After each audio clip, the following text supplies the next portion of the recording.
যেদিন সিংহায় ফুঁক দেওয়া হবে তখন তোমরা দলে দলে বেরিয়ে আসবে।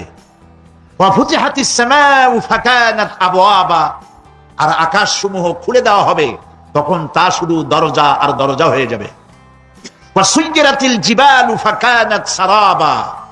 আর পাহাড় সমূহকে চালিয়ে দেওয়া হবে, ফলে তা মরীচিকায় পরিণত হয়ে যাবে।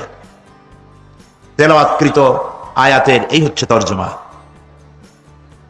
সূরা নাবা হচ্ছে, নবী করিম সাল্লাল্লাহু আলাইহি ওয়াসাল্লাম বলেছেন, কেউ যদি দুনিয়ায় বেঁচে থাকা অবস্থায় পরকালীন দৃশ্য চোখে দেখতে চায়, সেজন্য সূরা আন-নাবা, সূরা আল-মুরসালাত, সূরা আন-নাজিআত, সূরা আল-ইনফিতার, সূরা আত-তাকবীর, এই সূরাগুলি যেন পড়ে, তাহলে কিয়ামতের দৃশ্য নিজ চোখে অবলোকন করতে পারবে। সুবহানাল্লাহ বলে। পরকালীন জীবন সম্পর্কে কোরআন যেসব যুক্তি পেশ করেছে, তা হলো আল্লাহর এসব কিছুই বিচক্ষণতার বাইরে ছিল না, লক্ষ্যহীন এবং নিরর্থক নয়। আল্লাহ পাক বলছেন, আফাহাসিবতুম আন্নামা খালাকনাকুম আবাসা ওয়া আন্নাকুম ইলাইনা লা তুরজাউন। তোমরা কি ভেবেছো যে তোমাদেরকে সৃষ্টি করা হয়েছে খামোখা, আর তোমাদেরকে আমার কাছে ফিরে আসতে হবে না? এটাই কি মনে করেছো? আল্লাহ রাব্বুল আলামিন কোরআনে কারীমের অন্যত্র বলেন, আয়াহসাবুল ইনসানু আইয়ুতরাকা সুদা। মানুষ কি ভেবেছে যে তাদেরকে নিরর্থক আমি সৃষ্টি করেছি? মোটেই না। وما خلقنا السماوات والأرض وما بينهما لاعبين। আল্লাহ পাক বলেন, এই আকাশ আর জমিন আর এর মধ্যবর্তী যা কিছু আমি সৃষ্টি করেছি, কোনটাকে খেল তামাশার বিষয়বস্তু করে তৈরি করি নাই, নিরর্থক করে বানাই নাই। প্রত্যেকটি সৃষ্টির পেছনে বিচক্ষণতার দাবি হিসেবে সৃষ্টি করা হয়েছে। বিরাট কারণ রয়েছে, খামোখা বানানো হয় নাই। এই পৃথিবীর একদিন শেষ হয়ে যাবে, এই বিশ্ব ব্যবস্থার একদিন পরিসমাপ্তি হয়ে যাবে। এই আকাশ থাকবে না, এই জমিন থাকবে না। বিশ্বাস করেন? আর যারা জবাব দিলেন না, বিশ্বাস করেন?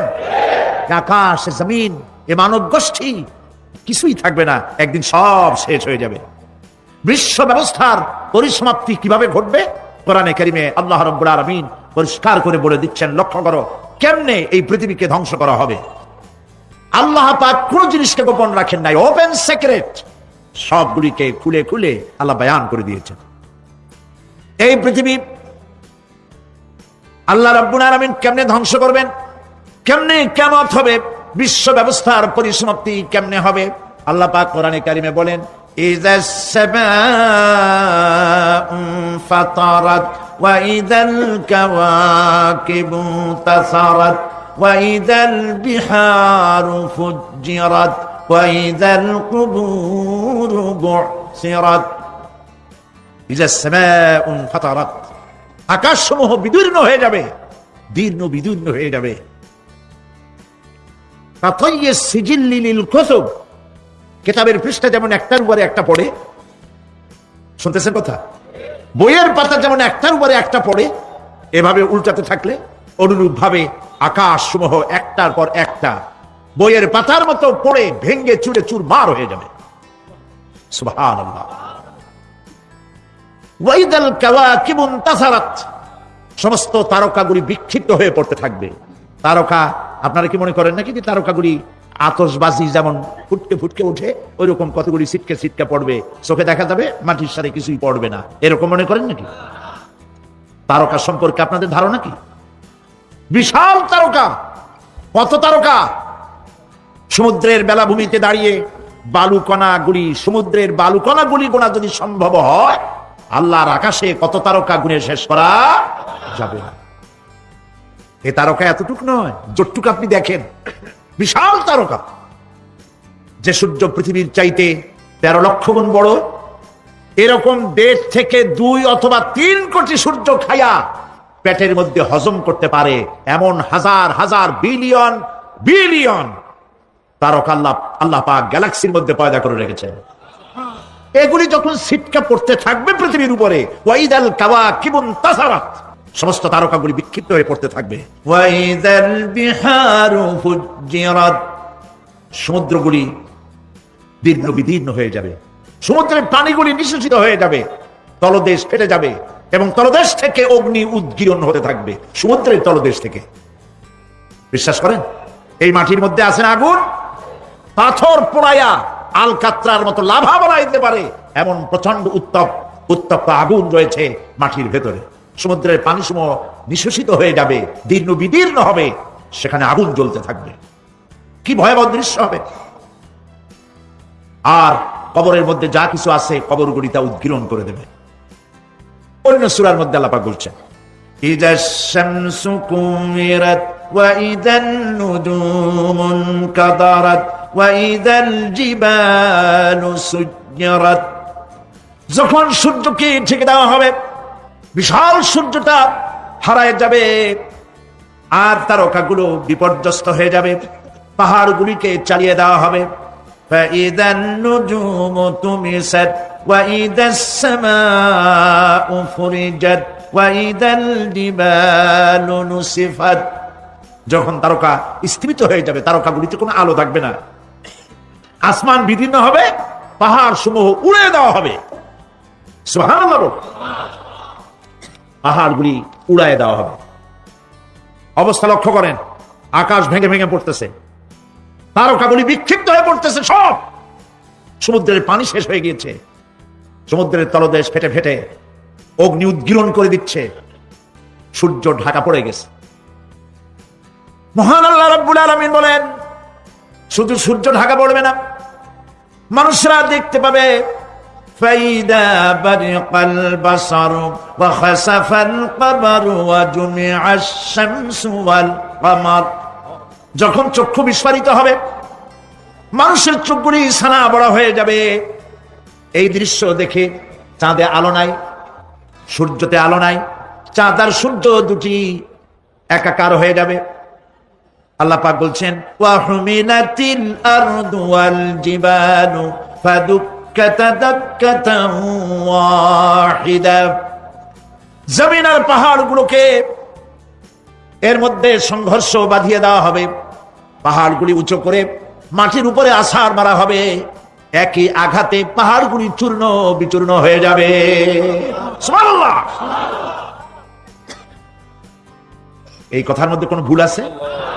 কেবলমাত্র কাফের বেঈমান তাদের কলিজা এ কথা ভয়ের সৃষ্টি না করতে পারে। ঈমানদারদের কলিজা ফেটে যাওয়ার কথা। কি ভয়াবহ দৃশ্য, তারকা পড়তেছে, আকাশ ভাঙতেছে।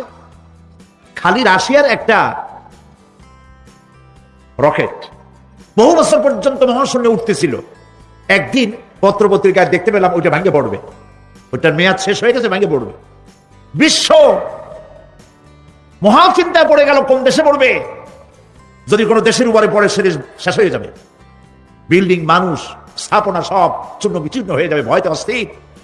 রাশিয়ার বিজ্ঞানীরা চেষ্টা করলো সেটাকে সরাইয়া কোনো জমিনে যাতে না পড়ে মহাসমুদ্রে ভালাবার জন্য চেষ্টা করতে লাগলো। মনে আছে ঘটনা আপনাদের?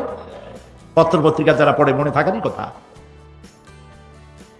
রাশিয়ার একটা রকেট, এটার কত বড় হবে, ওইটা ভেঙে চুরে পড়বে, সে ভয়তে দুনিয়া অস্থির।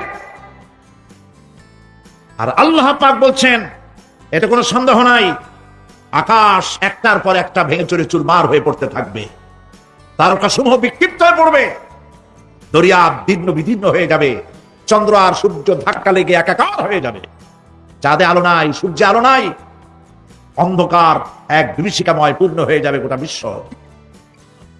পাহাড়গুলো উঁচু করে মাটির উপরে আঘাত দেওয়া হবে, এক ধাক্কায় পাহাড়গুলো ভেঙে চুরে চুরমার হয়ে যাবে। সুবহানাল্লাহ। এই অবস্থা যখন, এই ভয়ঙ্কর পরিস্থিতি যারা লক্ষ্য করবে, আল্লাহ রাব্বুল আলামিন বলেন, মানুষেরা ভয় অস্থির হয়ে দৌড়াদৌড়ি আরম্ভ করবে। ইয়াকুলুল ইনসানু ইয়াওমাইদিন আইনাল মাফার মানুষরা পাগলের মতো শুধু দৌড়াদৌড়ি করবে আর বলবে, পালাবো কোথায়, ভাগবো কোথায়, কোথায় যাব? আল্লাহ রাব্বুল আলামিন জবাবে বলেন, كلا لا وزر إلى ربك يومئذ المستقر কখনই নয় ভাগবার জায়গা নাই, পালাবার জায়গা নাই। আল্লাহ রাব্বুল আলামিনের আশ্রয় ছাড়া কোনো আশ্রয় নাই। এই বিভীষিকাময় দৃশ্য হয়ে যাবে, সব মরে যাবে, কেউ বাঁচবে না। মালাকুল মউতকে আল্লাহ পাক জিজ্ঞেস করবেন, কে এখন বেঁচে আছে আর কারা বেঁচে আছে? তিনি বলবেন হযরতে জিবরাইল, হযরতে মিকাইল, হযরতে ইসরাফিল।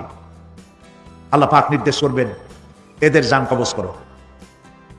ইসরাফিল, মিকাইল জান কবজ হবে। হযরতে জিবরাইল আমিন শাদীদুল কুওয়া, প্রচন্ড ক্ষমতা আল্লাহ তাকে দান করেছেন, সুবহানাল্লাহ বলেন। দুনিয়ার সব নবীদের কাছে বাণী বহন করে নিয়ে আসছেন পূর্ণ অথেন্টিসিটির সাথে, সুবহানাল্লাহ। আল্লাহ পাক যাকে বলেছেন রূহুল আমিন, নবী করিম সাল্লাল্লাহু আলাইহি সাল্লামের মেরাজের রাতের যে কথা বলা হয়েছে, ওয়ালাকাদ রাহু বিল উফুকিল মুবিন, পশ্চিম দিক বলয় তিনি যে দেখতে পেয়েছিলেন। তাফসীর বলছে হযরতে জিবরাইলের পূর্ণ আকৃতিতে নবী করিম সাল্লাল্লাহু আলাইহি সাল্লাম তাকে দেখতে পেয়েছিলেন। হযরতে জিবরাইল যখন দুনিয়া আসেন, কোন কোন কিতাবে লেখা হয়েছে 600 ডানা আছে, তা 2 ঝাপটায় আকাশ থেকে জমিনে চলে আসেন, সুবহানাল্লাহ। হযরতে জিবরাইলকে আল্লাহ পাক বলবেন তাকে মওত দাও, হযরতে জিবরাইলও বিদায় হয়ে যাবে। আল্লাহ প্রশ্ন করবেন, এখন আর কে বাকি? মান বাকিয়া ইয়া মালাকাল মউত। মালাকুল মউত বলবেন, হে আল্লাহ তাআলা, এখন তোমার সামনে আমি দাঁড়িয়ে আছি, আর কেউ নাই। আল্লাহ পাক বলবেন, মুত ইয়া মালাকাল মউত। আল্লাহু আকবার, মুত ইয়া মালাকুল মউত, মরে যা, মরে যা। মালাকাল মউত মরে যাবে, এরপরে আর কেউ নাই। আল্লাহ রাব্বুল আলামিন এই অবস্থায় কত বছর কত কাল চলে যাবে আল্লাহ পাক ভালো জানেন, কেউ নাই। আজকের রাজত্ব কার? আল্লাহ প্রশ্ন করবেন, আজকের রাজত্ব কার? আল্লাহ পাক আওয়াজ দিবেন, বলবেন, আজকের রাজত্ব কার? কোনো জবাব নাই, আকাশের নাই, জমিনের নাই, আকাশও তো নাই, কারো কোনো জবাব নাই। আল্লাহ পাক বলবেন, লিল্লাহি ওয়াহিদুল কাহ্হার, আজ একমাত্র রাজত্ব হচ্ছে পরাক্রমশালী আল্লাহ রাব্বুল আলামিনের। আল্লাহ পাক বলবেন, ইয়া দুনিয়া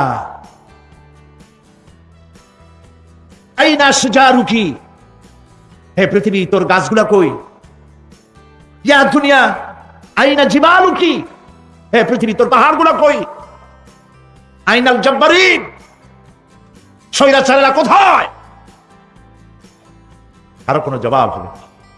আল্লাহ পাক এরপরে আবার মানুষগুলিকে জিন্দা করবে, সুবহানাল্লাহ। ওয়া ইযাল কুবুরু বু'সিরাত, যা কিছু মাটির মধ্যে লুকায়িত ছিল সবগুলি আল্লাহ পাক বের করে নিয়ে আসবেন। হাসরের ময়দান হবে, উপস্থিত হবে সমস্ত মানুষ, কেউ পলায়ে থাকতে পারবে না কোথাও। কুমিরে যারা খাইছে, বাঘে যারা খেয়েছে, আগুনে যারা পোড়াইছে, পানিতে যে পচে গেছে, পোকামাকড়ে যারা খেয়েছে, কোনো পথ নাই। সবাই আল্লাহর দরবারে উঠবে, পায়ে জুতা নাই, মাথায় কাপড় নাই, পরনে কোনো কাপড় চোপড় নাই, উলঙ্গ, উলাঙ্গিনী। উম্মুল মুমিনিন হযরতে আয়েশা সিদ্দিকা রাদিয়াল্লাহু তাআলা আনহা, নবী করিম সাল্লাল্লাহু আলাইহি ওয়াসাল্লামের জবান মোবারক এটা শুনে কেঁদে ফেললেন। বললেন, ইয়া রাসূলুল্লাহ, আমারও কি সেই অবস্থা হবে? তিনি বললেন, হ্যাঁ। উম্মুল মুমিনিন বললেন, ইয়া রাসূলুল্লাহ, তখন কি আমার শরম হবে না? আল্লাহর নবী বললেন, কিয়ামতের এই বিভীষিকাময় দৃশ্য দেখে মানুষ মানুষের দিকে তাকাবার কোনো হুঁশ থাকবে না। সব মানুষ উপরের দিকে তাকায় থাকবে, নিচে তাকাবার কারো কোনো ক্ষমতা থাকবে না। মানুষ অস্থির হয়ে যাবে। সেই হাসরের ময়দান, বিচারক আল্লাহ রাব্বুল আলামিন প্রত্যেকটি মানুষকে তার কৃতকর্মের জন্য হিসাব দিতে হবে। আল্লাহ রাব্বুল আলামিন বলেন, পরকালীন জীবনের ব্যবস্থাপনাটা কেমনে হবে শোনো। ইন্নাস সামআ ওয়াল বাসারা ওয়াল ফুআদা কুল্লু উলাইকা কানা আনহু মাসউলা। কিয়ামতের দিন প্রত্যেকটি মানুষকে তার শ্রবণ সম্পর্কে, তার দৃষ্টি সম্পর্কে, আর অন্তঃকরণের কল্পনা সম্পর্কে প্রত্যেকটি ব্যাপারে আল্লাহ পাক জিজ্ঞাসা করবেন। কান দিয়েছিলাম, কি শুনেছ? যা শুনছো তা আমল করেছো কিনা? আমার নিষেধ করা জিনিসগুলি শুনছো নাকি? কানের জবাব দিতে হবে। কান আল্লাহ পাক দিয়েছেন, সুবহানাল্লাহ। আল্লাহ পাক দিয়েছেন কান। এই কান দুটো যার নাই, কান আছে শুনতে পায় না, কত বড় কষ্টে আছে সে। মানুষের চিল্লায় কথা কয়, সে বুঝেই না। আছে না এমন? এই কানের সম্পর্কে প্রশ্ন করা হবে, শ্রবণ সম্পর্কে, দর্শন সম্পর্কে প্রশ্ন করা হবে। যা দেখতে নিষেধ করেছি সেগুলো দেখছো নাকি? এর শুকরিয়া আদায় করেছো নাকি? দুটি চোখ, এর শকর আদায় করা কি সম্ভব ভাই? আদায় করা সম্ভব? এই দুটি চোখ যদি না থাকতো, আমার গর্ভধারিণী মাকে দেখতে পারতাম না। এই সুন্দর চোখ যদি আল্লাহ না দিতেন, আল্লাহর এই সুন্দর সৃষ্টি দেখা থেকে বঞ্চিত হয়ে যেতাম। আল্লাহকে বলি, মনিব, হে বিশাল আকাশের মালিক, তুমি দয়া করে না চাইতে আমাদের শরীরে যা দিছো নিয়ামত, মৃত্যুর আগে ছিনায় নিও না। দুটি চোখের শকর আদায় করতে পারবো না। চোখের মধ্যে পানি আছে, কান্নার পানি না, সবসময় চোখে পানি আছে। চোখে আমরা পলক দেই না? কত ক্ষুদ্রতা আল্লাহ পাকে।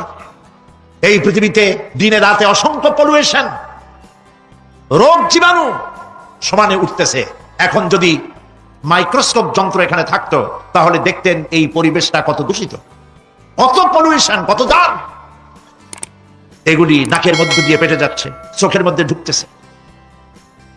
ক্রমাগত চোখের ভিতরে ধুলাবালি ঢুকবে, আর পরিষ্কারের কোনো ব্যবস্থা যদি না করা হয়, চোখের দৃষ্টি নষ্ট হয়ে যেতে পারে।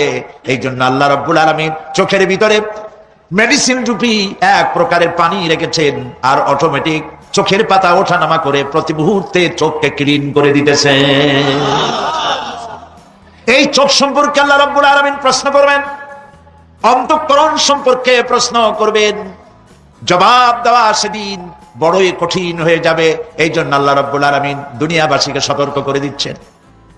তিনি আরো বলছেন, ওয়ালাকাদ খালাকনাল ইনসানা ওয়া না'লামু মা তুওয়াসবিসু বিহি নাফসু ওয়া নাহনু আকরাবু ইলাইহি মিন হাবলিল ওয়ারিদ। মানুষ সৃষ্টি করেছি আমি, আর অন্তঃকরণে কি চিন্তা হয়, কি কল্পনা হয় তাও জানি আমি। আর আমি আমার বান্দার যেই সাহারাগের উপরে মাথাটা খাড়া আছে, এই রোগের চাইতেও আমি বান্দার বেশি নিকটে। আল্লাহ পাক গোপন রাখেন নাই, বলে দিচ্ছেন আমি কিন্তু এখানে আছি। সুবহানাল্লাহ। আচ্ছা বলেন তো আল্লাহ কোথায় আছেন? এটি একটি মুশকিলের প্রশ্ন। সাধারণত লোকেরা বলে আল্লাহ সব জায়গায় আছে। এই কথা, এই জবাব সঠিক নয়। আকীদা সাফ হতে হবে। আল্লাহ সব জায়গায় আছে এই কথা সঠিক নয়। যদি আল্লাহ সব জায়গায় থাকেন, তাহলে দুনিয়ার সব জায়গা ভালো না, কিছু কিছু খারাপ আছে। তাহলে খারাপ জায়গায়ও থাকতে হয়। নাউযুবিল্লাহ বলেন। আল্লাহ কোথায় আছে এই প্রশ্ন আল্লাহরই করি। সওয়ালে মুকদ্দারের জবাব, পৃথিবীর মানুষ আল্লাহকে প্রশ্ন করবে তুমি কোথায় আছো। রব্বুল আলামিন প্রশ্ন করার আগে জবাব দিয়ে দিয়েছেন, আর রাহমানু আলাল আরশিস তাওয়া। আল্লাহ পাক আরশে আজিমে আছেন। কোথায় আছে বলে? এক আঙ্গুল আকাশের দিকে উঁচু করে বলেন আল্লাহ কোথায় আছেন? আরশে আজিমে আছেন। সুবহানাল্লাহ। তবে আরশে আজিমে আছেন যে অবস্থা এমন নয় যে তিনি সাংঘাতিক রকমের কুয়াশার কারণে বাংলাদেশে কি হইতেছে তা দেখতে পান না। সে আল্লাহ রাব্বুল আলামিন সব কথা পরিষ্কার করে বলেছেন, আমি তোমার ঘাড়ের কাছে। তার মানে আল্লাহর ইলম, তার নজর, তার সামা এবং তার বাসার, তার দেখা, তার শোনা, তার ইলম সবটা আমাকে ঘিরে আছে, আমি তার বাইরে নাই। আল্লাহ মানুষকে সতর্ক করতেছেন, মা ইয়ালফিযু মিন কাওলিন ইল্লা লাদাইহি রাকীবুন আতীদ। মানুষ এমন কোন কথা বলে না যে আমার ফেরেশতারা রেকর্ড করে না রাখে। যা করো তাও লেখা হয়, যা বলো তাও লেখা হয়ে যায়। দুনিয়ায় গোয়েন্দা বিভাগ আছে, আমার দেশে গোয়েন্দা বিভাগ আছে না? কি নাম কত দুইটা আন্দাজে কইলো আছে? CID, DIB, DFI, arm intelligence, কত রকম গোয়েন্দা আছে, কত বাহিনী আছে আপনি টের পাবেন না। পাগড়ি একটা বাদ দিয়ে আপনার সামনে বসা, আপনি বুঝবেন না যে আপনার আমলনামা রেকর্ড করতেছে ওখানে বসে। আপনি তো মনে করেছেন দরবেশ সাহেব 6 চিল্লা দিয়ে আসছে, কিন্তু তিনি গভর্নমেন্ট অফিসার, আপনার সর্বনাশ করতেছে, আপনি টের পাচ্ছেন না। এটা যদি মানুষের রাষ্ট্র ঠিক রাখার জন্য দুনিয়ার সরকারের দরকার হয়, তাহলে আল্লাহ পাকের এই বিশাল সাম্রাজ্য রক্ষা করার জন্য আল্লাহর গোয়েন্দা বিভাগ নাই? আল্লাহ রাব্বুল আলামিন তার গোয়েন্দা বিভাগ কাজ করতেছি, আমরা বিশ্বাস করি না, আমরা বুঝতে পারি না, যার জন্য অন্যায়ের মধ্যে লিপ্ত হয়ে যাই। একবার আমি লন্ডন থেকে লন্ডন শহরে রাত্রে যাচ্ছি, রাত 2টা-2:30 হবে। প্রতিমধ্যে রেড সিগন্যাল জ্বললো, গাড়িটা থামায় দিল, সামনে আর গাড়ি টাড়ি নেই। আমি ড্রাইভারে বললাম যে গাড়ি টাড়ি তো নাই সামনে, আমরা তো ইচ্ছা করলে যেতে পারি। ড্রাইভার বলল পারি, কিন্তু যাব না। কেন যাবেন না? বলল যে এই সিগন্যালের সাথে ক্যামেরা আছে, অটোমেটিক ক্যামেরা। আমি যদি এখান থেকে এটাকে ক্রস করি, তাহলে আগামীকাল কোর্ট থেকে আমার নামে চিঠি আসবে। রাত 2:45, এই রঙের গাড়ি, এত নাম্বার গাড়ি, এবং আপনার চেহারা শরীফ এই, আপনি রাত 2:45 সময় রেড সিগন্যাল অমুক এলাকা থেকে ক্রস করেছেন, মেহেরবানি করে কোর্টে আসেন আর জরিমানা দিয়ে যান। এই লোকটি এইখানে ক্যামেরা আছে, এটা চোখে দেখছে, সেই জন্য বিশ্বাস করলো। কিন্তু এই ক্যামেরায় স্ন্যাপ নেওয়ার জন্য কোনো ক্যামেরাম্যান নাই, অথচ গাড়ি ক্রস করলেই, ওভার স্পিড করলেই ছবি তুলে ফেলবে। এই বুদ্ধিটা কে দিয়েছেন? যিনি এই বুদ্ধিটা দিলেন, তার কাছে এমন কোন বুদ্ধি নাই যে আপনার আমার অনবরত অটোমেটিক ক্যামেরা দিয়ে জীবনের সব কিছু আমাদের ধরে রাখে, এরকম কোন ক্যামেরা থাকতে পারে না। পারে কিনা? কিন্তু আমাদের কপাল খারাপ। ওই যে সিগারেটের প্যাকেটে লেখা আছে সংবিধিবদ্ধ সতর্কীকরণ, ধূমপান স্বাস্থ্যের জন্য ক্ষতিকর। প্যাকেটে লেখা আছে, হাতের মুঠায় ধরিয়া সিগারেট ধরে টান মারিয়া উপরে ফুদিয়া তাকায় দেখে পূজায় কদ্দুর। ওইখানে ক্যামেরার সাথে কোন মানুষ নাই, ক্যামেরা আছে তাই বিশ্বাস করে, কিন্তু আল্লাহর ক্যামেরাগুলি চোখে দেখে না। ওখানে যেমন রেড বর্ডার আছে, আল্লাহ রাব্বুল আলামিন জীবনের প্রত্যেকটি মোড়ে মোড়ে রেড বর্ডার লাগাই দিয়েছেন। জেনা করো না, একটি রেড সিগন্যাল। মদ পান করো না, আরেকটি রেড সিগন্যাল। মিথ্যা কথা বলো না, আরেকটি রেড সিগন্যাল। অহংকার করো না, আরেকটি রেড সিগন্যাল। বউকে বেপর্দা করো না, আরেকটি রেড সিগন্যাল। সুদ খেও না, ঘুষ খেও না, আরেকটি রেড সিগন্যাল। অসংখ্য রেড সিগন্যাল দিয়ে আল্লাহ পাক বলছেন তিলকা হুদুদুল্লাহ, এই হচ্ছে আল্লাহর বর্ডার, ফালা তাতাদুহা, অতএব আল্লাহর বর্ডারকে ক্রস করো না। কে নিষেধ করেছেন? কে নিষেধ করেছেন? মানুষেরা বিশ্বাস করে না। আল্লাহ রাব্বুল আলামিন কোরআনে কারীমের মধ্যে বলছেন ইয়ালামু খায়নাতাল আ'য়ুনি ওয়া মা তুখফিস সুদূর। তোমার কথাগুলি রেকর্ড হয়, তোমার কাজগুলি রেকর্ড হয়, এমনকি তোমার মনের ভিতরে যে কল্পনা হয় সেগুলো রেকর্ড হয়। আর চোখে কি লুকোচুরি খেলে আল্লাহ তাও জানতে পারে। সানগ্লাস পরে চোখের ফাঁক দিয়া কারে দেখো, কেউ টের পায় না। টের পায় কে? জোরে বলেন আল্লাহ। মহান আল্লাহ রাব্বুল আলামিন বলেন, কোন গুনার কাজ করে, কোন সামান্যতম গুনার কাজ করেও এড়াতে পারবে না, এবং সামান্যতম ভালো কাজ করলেও তাতে পুরস্কার থেকে মাহরুম হবে না। আল্লাহ পাক বলেন ওয়া ইন কানা মিসকালা হাববাতিন মিন খারদালিন আতাইনা বিহা ওয়া কাফা বিনা হাসিবিন। একটি সরিষা পরিমাণ আমলকেও আল্লাহ পাক কিয়ামতে হাজির করবেন। হিসাব নেওয়ার জন্য আল্লাহ পাক বলেন আমি যথেষ্ট। সুবহানাল্লাহ। হিসাব নেওয়ার জন্য আল্লাহ পাক যথেষ্ট। হযরত ওমর রাদিয়াল্লাহু তাআলা আনহু আমিরুল মুমিনিন খলিফাতুল মুসলিমিন হযরত ওমর ইবনুল খাত্তাব বলেন রাদিয়াল্লাহু তাআলা আনহু, সুবহানাল্লাহ। কোথা থেকে আল্লাহ কোথায় নিয়ে গেছেন? নবীকে হত্যা করতে আসছিলেন, আর আল্লাহ তারে কোথায় নিয়ে গেছেন? সুবহানাল্লাহ। নবীজি বলেছেন লা নবিয়্যা বা'দি ওয়ালা রাসূলা, আমার পরে নবী হবে না, রাসূল হবে না। যদি কেউ নবী বা রাসূল হইতো, কে হইতো? ওমরের আল্লাহ নবী বানাই দিতেন। সুবহানাল্লাহ। সেই ওমরের কতটুকু জানি আমরা? অনেক কিছুই জানি না। হযরত ওমর রাদিয়াল্লাহু তাআলা অন্ধকার রাত্রে একদিকে যাচ্ছিলেন, পেছনে কিছু লোক ছিল।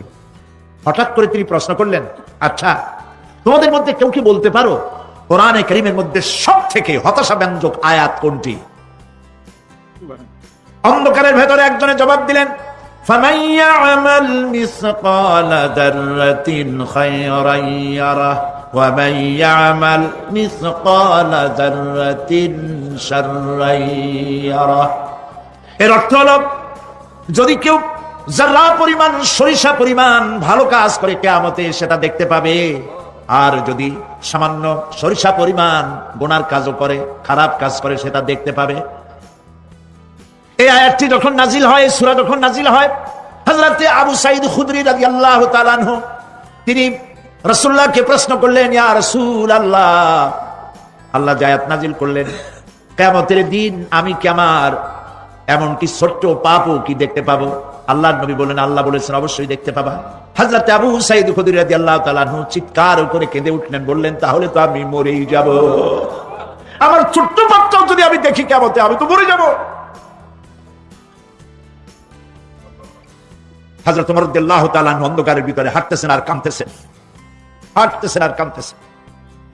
কিছুদূর অগ্রসর হয়ে তিনি প্রশ্ন করলেন, আচ্ছা কেউ কি বলতে পারো কোরআনে কারীমের মধ্যে সবথেকে আশাব্যঞ্জক আয়াত কোনটি? পেছন থেকে অন্ধকারের ভেতর থেকে আওয়াজ এলো, লা তাকনাতু মির রাহমাতিল্লাহ, আল্লাহর রহমত থেকে, দয়া থেকে নিরাশ হয়ে যেও না, হতাশ হয়ে যেও না। হযরত ওমর কাঁদতে কাঁদতে জিজ্ঞেস করলেন, তোমাদের মধ্যে আব্দুল্লাহ ইবনে মাসউদ আছে নাকি? হযরত আব্দুল্লাহ ইবনে মাসউদ বললেন, আমি তো বললাম, আমি জবাব দিলাম। সুবহানাল্লাহ। রাইসুল মুফাসসিরিন হযরত আব্দুল্লাহ ইবনে মাসউদ রাদিয়াল্লাহু তাআলা আনহু, তার পা খুব ছোট ছিল। হাদিস শরীফে এসেছে, সাহাবীরা তার পা দেখে একটু মুস্কি মুস্কি হাঁটতেছিল, এত ছোট পা। নবী করিম সাল্লাল্লাহু আলাইহি ওয়াসাল্লাম বললেন, আব্দুল্লাহ ইবনে মাসউদের পা ছোট দেখে হেসো না, কিয়ামতের দিন আব্দুল্লাহ ইবনে মাসউদের ছোট্ট পাটা উহুদ পাহাড়ের চাইতে ওজন বেশি হয়ে যাবে। সুবহানাল্লাহ, সুবহানাল্লাহ। প্রিয় ভাই সব, এই হচ্ছে নবী করিম সাল্লাল্লাহু আলাইহি ওয়াসাল্লাম, তিনি মানুষের সামনে এসব কথাগুলি পরিষ্কার করে বলে দিয়েছেন। সেদিন কোন উপায় থাকবে না, সেই কিয়ামতের মাঠ। واتقوا يوما لا تجزي نفس عن نفس شيئا ولا يقبل منها شفاعة ولا يؤخذ منها عدل ولا هم ينصرون। সেদিন কেউ কারো সাহায্যে গিয়ে আসবে না। প্রিয় ভাই সব, অসহায়, এর ইংরেজি হচ্ছে হেল্পলেস। এই পৃথিবীতে আক্ষরিক অর্থে কোন মানুষ হেল্পলেস হয় না, অসহায় হয় না। কেউ না কেউ সহায় হয়েই যায়, হয় স্বামী, না হয় পিতা, না হয় ছেলে, না হয় মেয়ে, না হয় আত্মীয়, না হয় সরকার। কেউ না কেউ সহায় হয়েই যায়। একেবারে হেল্পলেস এটা পৃথিবীতে হয় না। অসহায় কারে বলে? কিয়ামতের মাঠে মানুষ তা টের পাবে। আল্লাহ তাআলা কিয়ামতের দিন তুমি আমাদেরকে অসহায় করে দিও না, কিয়ামতের দিন তুমি আমাদের জন্য সহায় হয়ে যেও।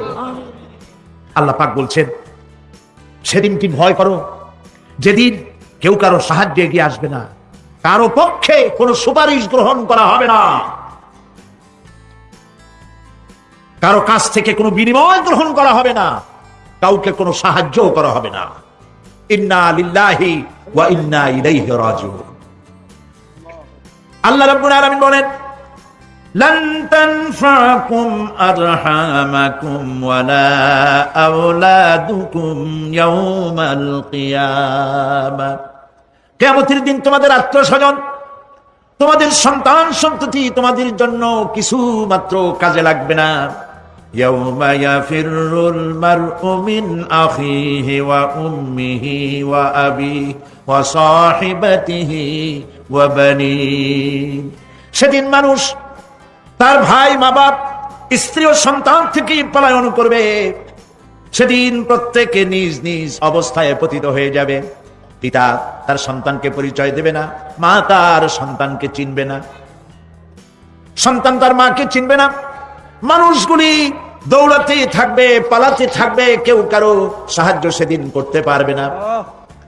আমার প্রিয় ভাইরা, সেই কিয়ামতে আল্লাহ পাক আমলনামা আল্লাহর আদালতে মানুষের সামনে পেশ করা হবে। পার্থিব জীবনে মানুষ যা কিছু করেছে কোন জিনিস লুকায় রাখতে পারবে না, সব প্রকাশ পেয়ে যাবে। কিয়ামতের পূর্বেই আল্লাহ রাব্বুল আলামিন সব কিছুকে রেকর্ড করে রেখেছেন। আবারও বলছি, আল্লাহ পাক কোনো কিছু গোপন রাখেন নাই। কিভাবে রেকর্ড করছেন? وَكُلَّ إِنسَانٍ أَلْزَمْنَاهُ طَائِرَهُ فِي عُنُقِهِ وَنُخْرِجُ لَهُ يَوْمَ الْقِيَامَةِ كِتَابًا يَلْقَاهُ مَنشُورًا। প্রত্যেকের ভালো মন্দ কর্মলিপি আমি তার গলায় ঝুলাই দিছি। আমি তার জন্য কিয়ামতের দিন একটি কিতাব ওপেন করে দেব, গলায় ঝুলানো আছে। আজ বিজ্ঞানীরা আবিষ্কার করেছে মানুষের শরীরের মধ্যে ডিএনএ এর কথা। এই ডিএনএ এর মধ্যে সে কেমন হবে, তার প্রজ্ঞা, তার মেধা ইত্যাদি সবকিছু ওর মধ্যে ডিএনএ এর ভিতরে বিজ্ঞানীরা খুঁজে পাচ্ছে। আল্লাহ পাক মানুষের গলায় একটা টেপ রেকর্ডার লাগাই দিয়েছেন। সুবহানাল্লাহ বলেন। সেই টেপ রেকর্ড আমার এই যে বক্তৃতা ভিডিওতে ধারণ করা হচ্ছে, টেপে ধারণ করা হচ্ছে, এই বুদ্ধিগুলি কে দিছে? আরে ভাই কথা বলবেন তো আল্লাহর নাম জোরে না। এই বুদ্ধি কে দিয়েছে? যে আল্লাহ বুদ্ধি দিয়ে আপনার আমার কথা রেকর্ড করাইতে পারে, সে আল্লাহ পাক আপনাদের আমার সাথে অদৃশ্য একটি টেপ রেকর্ড গলার মধ্যে ঝুলাই রাখছেন। এটা বিশ্বাস করবেন না? কিয়ামতের দিন এই রেকর্ড তার সামনে আল্লাহ পাক বলেন একটা কিতাব ওপেন করে দেব। তারপরে বলা হবে ইকরা কিতাবাকা কাফা বিনাফসিকাল ইয়াউমা আলাইকা হাসিবা। তাকে বলা হবে নিজের কর্মরূপী পড়ে দেখো, আজ তুমি নিজেই নিজের হিসাবের জন্য যথেষ্ট। পড়ো, কোথায় যাবা? জাহান্নামে যাবা না বেহেশতে যাবা? তুমি নিজেই তোমার হিসাব করার জন্য যথেষ্ট। সুবহানাল্লাহ। সেদিন কোনো সাহায্যকারী পাওয়া যাবে না, ওকালতি করার জন্য কাউকে পাওয়া যাবে না। বিশ্বাস করুন, বিশ্বাস করুন, কোন পীর সাহেব, কোন খাজা বাবা কিয়ামতের দিন আপনার আমার উপকারে আসবে না, আসবে না, আসবে না। আমল ভালো হবে, আল্লাহ ক্ষমা করবেন। আমল ভালো নাই, পীর সাহেবরা কিছু করতে পারবেন না। কেউ কেউ মনে করেন পীর সাহেব আমার সুপারিশ করবেন।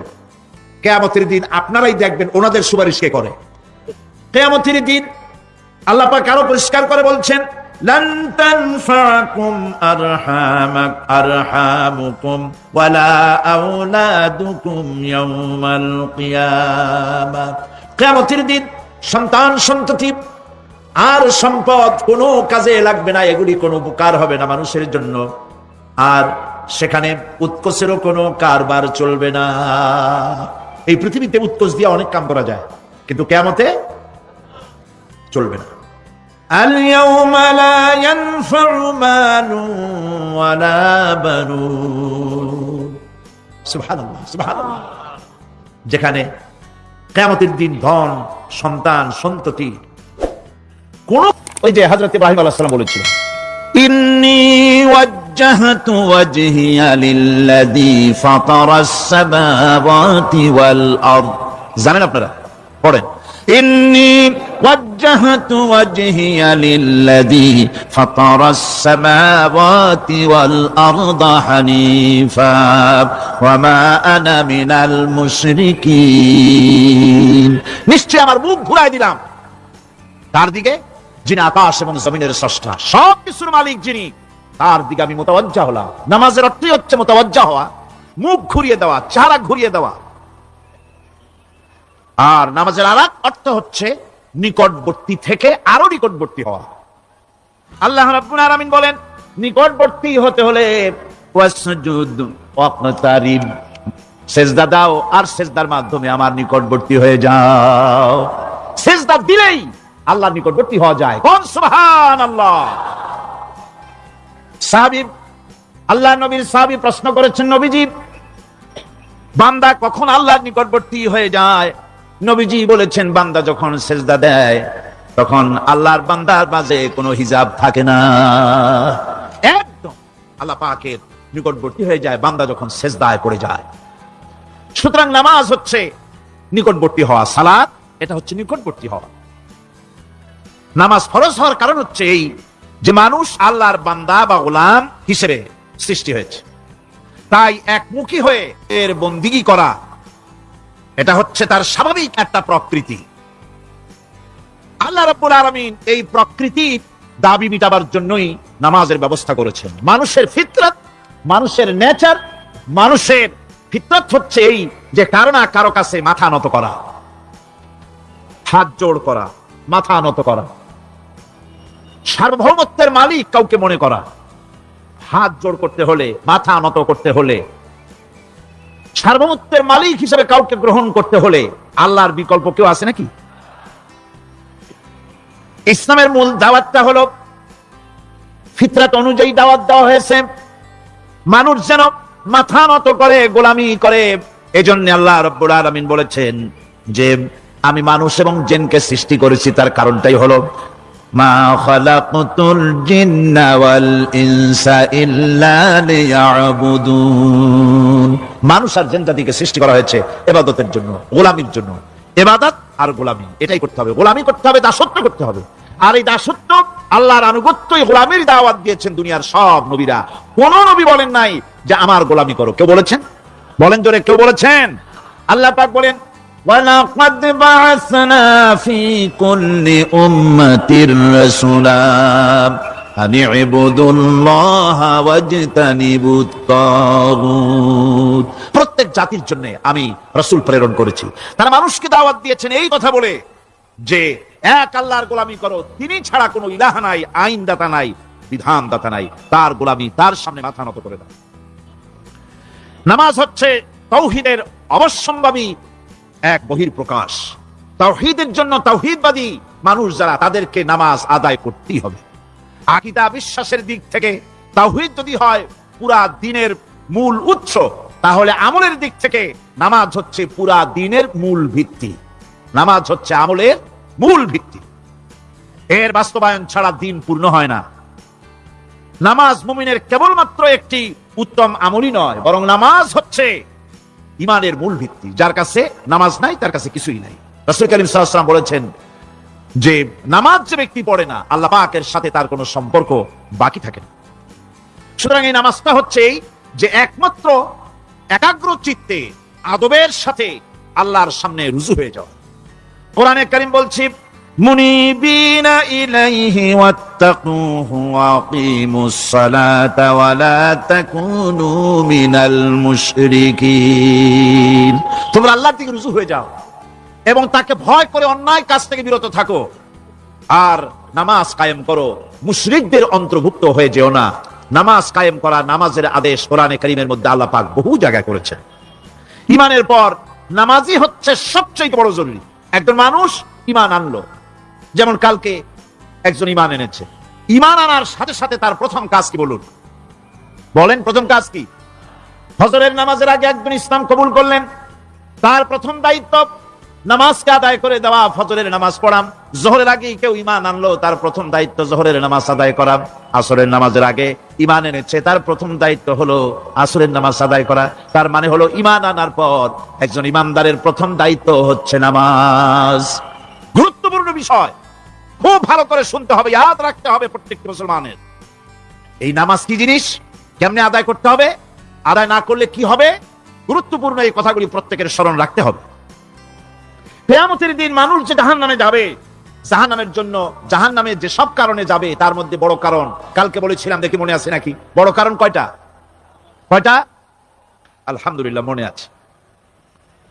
আল্লাহ রাব্বুল আলামিন বলেন ইয়াতাসাআলুনা আনিল মুজরিমিন।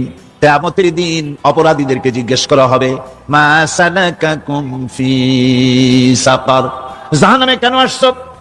জবাবে তারা বলবে, قالوا لم نك من المصلين ولم نك نطعم المسكين। নামাজ পড়ি নাই, আর এতিম মিসকিনদের খেতে দেই নাই, এই কারণেই জাহান্নামে এসেছি। কল নাউযুবিল্লাহ। নামাজ যারা পড়বে না, জাহান্নামে যেতে হবে। কোথায় যেতে হবে? আকীদাগত দিক থেকে ঈমান হলো তাওহীদের স্বীকৃতি, আর আমলের দিক থেকে নামাজ হচ্ছে তাওহীদের বহিঃপ্রকাশ। আপনি মুসলমান তা প্রমাণ হবে নামাজ দিয়ে। নামাজহীন ঈমানের দাবি মূল্যহীন। যার নামাজ নাই তার ঈমানের দাবি করার কোনো মূল্যই নেই। অনেক এরকম কথা বলে, হুজুর আমি মানুষটা নিতান্ত খারাপ না, যাই মনে করেন, গ্রামে রাস্তা বানাইছি, ব্রিজ করে দিয়েছি, কালভার্ট করেছি, এতিম মিসকিনদের তাও মাঝে মধ্যে খাবার দেই, বিধবারে কাপড় চোপড় দেই, মানুষটা আমি নিতান্ত খারাপ না, তবে এই মাঝে মধ্যে একটু নামাজ পড়ি না, তাতে কি আমার ঈমান নষ্ট হয়েছে নাকি? আমি বলি, ভাই ঈমানই তো নাই, নষ্ট হবে কি? ঈমান থাকলে না নষ্ট হবে? ঈমান নাই। সুতরাং একজন মুসলমান যদি নামাজ না পড়ে, নিজেকে মুসলমান বলে দাবি করার কোন হক তার নাই, দাবি করার অধিকার নাই। নামাজ হচ্ছে জিন্দেগি, নামাজটাই মূলত জিন্দেগি। নামাজটা কি? জিন্দেগি। আল্লাহ রাব্বুল আলামিন শিখাচ্ছেন, قل إن صلاتي ونسكي ومحياي ومماتي لله رب العالمين। মোহাম্মদের সাথে সবাই পড়েন, قل إن صلاتي ونسكي ومحياي ومماتي لله رب العالمين। বলো আমার নামাজ, বলো আমার নামাজ, আমার কোরবানি, আমার হায়াত, আমার মত সবকিছুই আল্লাহ রব্বুল আলামিনের জন্য নিবেদিত। আমার বেঁচে থাকা, আমার মরে যাওয়া সব আল্লাহর জন্য। সে আল্লাহ রব্বুল আলামিন, তার জন্য সবকিছু নিবেদিত করতে হবে। আল্লাহ পাকের গোলাম আমাদের বানিয়েছেন, আল্লাহ আমাদের গোলামি করা লাগবে। আর গোলামির নমুনা যাকাত দিয়া, হজ দিয়া, দান দিয়া, সদকা দিয়া, কোন জিনিস দিয়ে নামাজের মতো গোলামির উৎকৃষ্ট প্রমাণ বা নমুনা আর কিছুতে নাই। আমি যে গোলাম, তার উৎকৃষ্ট প্রমাণ হচ্ছে নামাজ। নামাজেই একটা মানুষ গোলামির অনুভূতিতে তাকে নিয়ে যায়। বাদশাহ হোক, মন্ত্রী হোক, পীর হোক, মরানা হোক, মুহাদ্দিস হোক, বড় লোক হোক, গরিব হোক, পুরুষ হোক, নারী হোক, যাই হোক, নামাজে দাঁড়াইলো, একেবারে কান্দারে ধরিয়া, কানের কাছে হাত দিয়া, হাত দুটো বাঁধিয়া, মাথা নিচের দিকে দিয়ে দাঁড়ায় গেল। কিসের মতো? স্বামীর মতো, গোলামের মতো। সুবহানাল্লাহ। এদিক ওদিক তাকাইতে পারবা না, চোখটা থাকবে সেজদা যেখানে দিবা সেখানে। তাকানো নিষেধ, সেজদার দিকে তাকাও। এরপরে যখন রুকুতে গেলেন, গোলামির নমুনা হয়ে গেল। গোলামের এরকম মাথা নিচু করে থাকতে হয় প্রভুর সামনে। গেলেন, রাজা, বাদশা, বড় লোক, সব অহংকার চূর্ণ হয়ে গেল। নাক আর কপাল দিয়া আমার মাবুদের দরবারে মাথাটা লাগাই দিলাম জমিনের উপরে। সুবহানাল্লাহ।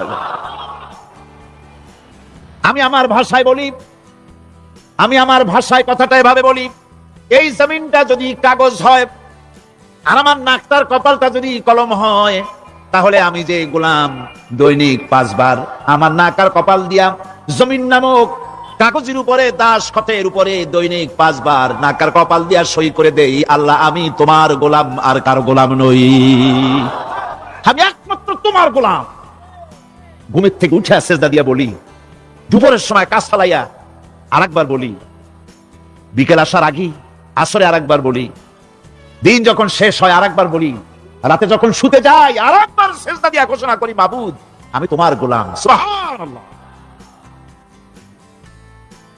নামাজ হচ্ছে ইসলামের গণ্ডির মধ্যে প্রবেশের প্রমাণ। কোরআনে কারীম বলছে, ফাইন তাবু ওয়া আকামুস সালাতা ওয়া আতাউজ যাকাতা ফাইখওয়ানুকুম ফিদ্দীন। সূরা তাওবা এসেছে। তারা যদি তওবা করে আর নামাজ কায়েম করে, যাকাত যদি আদায় করে, তাহলে এখন তোমাদের সে দ্বীনি ভাই, এখন ভাই হয়ে গেল। একটু আগে ছিল কাফের, মুশরিক, এখন তোমার দ্বীনি ভাই। দ্বীনের গণ্ডির মধ্যে প্রবেশ করা, কলেমা পড়ার সাথে সাথেই নামাজ। নামাজ হচ্ছে দ্বীনের প্রধান গেট, দ্বীনের প্রধান তোরণ। দ্বীনের মধ্যে প্রবেশ করার জন্য এই গেট দিয়ে প্রবেশ করতে হবে। সুতরাং এই নামাজের এতই গুরুত্ব দেওয়া হয়েছে।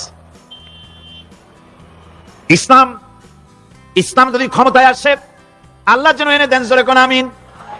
ইসলাম যদি ক্ষমতায় এসে যায়, রব্বুল আলামিন তাফসিরে মাহফিল কোরআন সামনে নিয়ে আশা করে তোমার দরবারে দোয়া করি, এই বিশাল জনসমুদ্রের দোয়া কবুল করো মাবুদ গো, এই বাংলাদেশকে ইসলামের দেশ বানাইয়া দাও।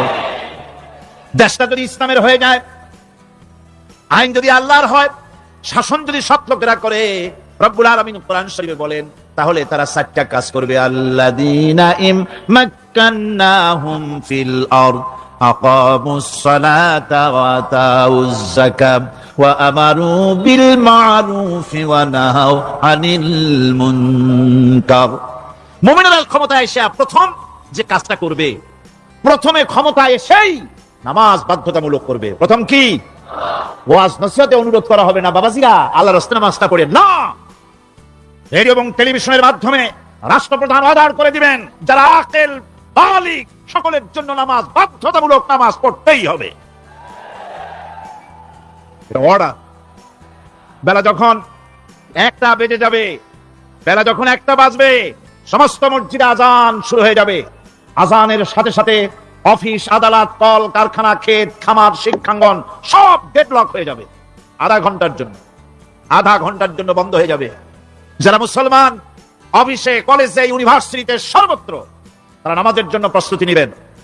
আধা ঘন্টার ভিতরে নামাজ আর খানা সেরে আবার কলেজ চলবে, বিশ্ববিদ্যালয় চলবে, কল চলবে, কারখানা চলবে, ক্যান্টনমেন্ট চলবে, সেক্রেটারিয়েট চলবে, সব আপন গতিতে চলতে থাকবে। আল্লাহর রহমত, বরকত আকাশ ছেড়ে নাজিল হয়ে যাবে। আর এই অর্ডার যেটা হবে, নামাজ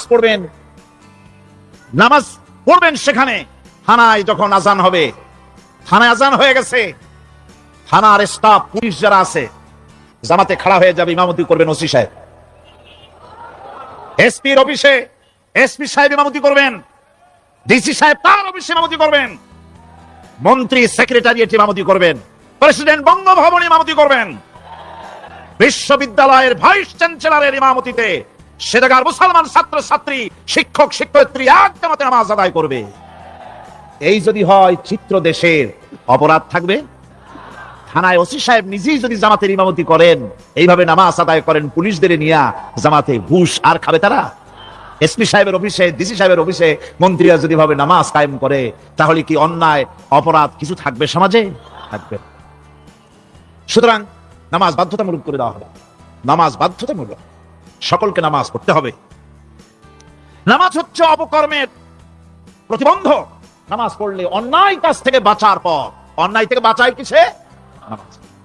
আল্লাহ রাব্বুল আলামিন বলেন, উতলু মা উহিয়া ইলাইকা মিনাল কিতাবি ওয়া আকিমিস সালাম ইন্নাস সালাতা তানহা আনিল ফাহশাই ওয়াল মুনকার।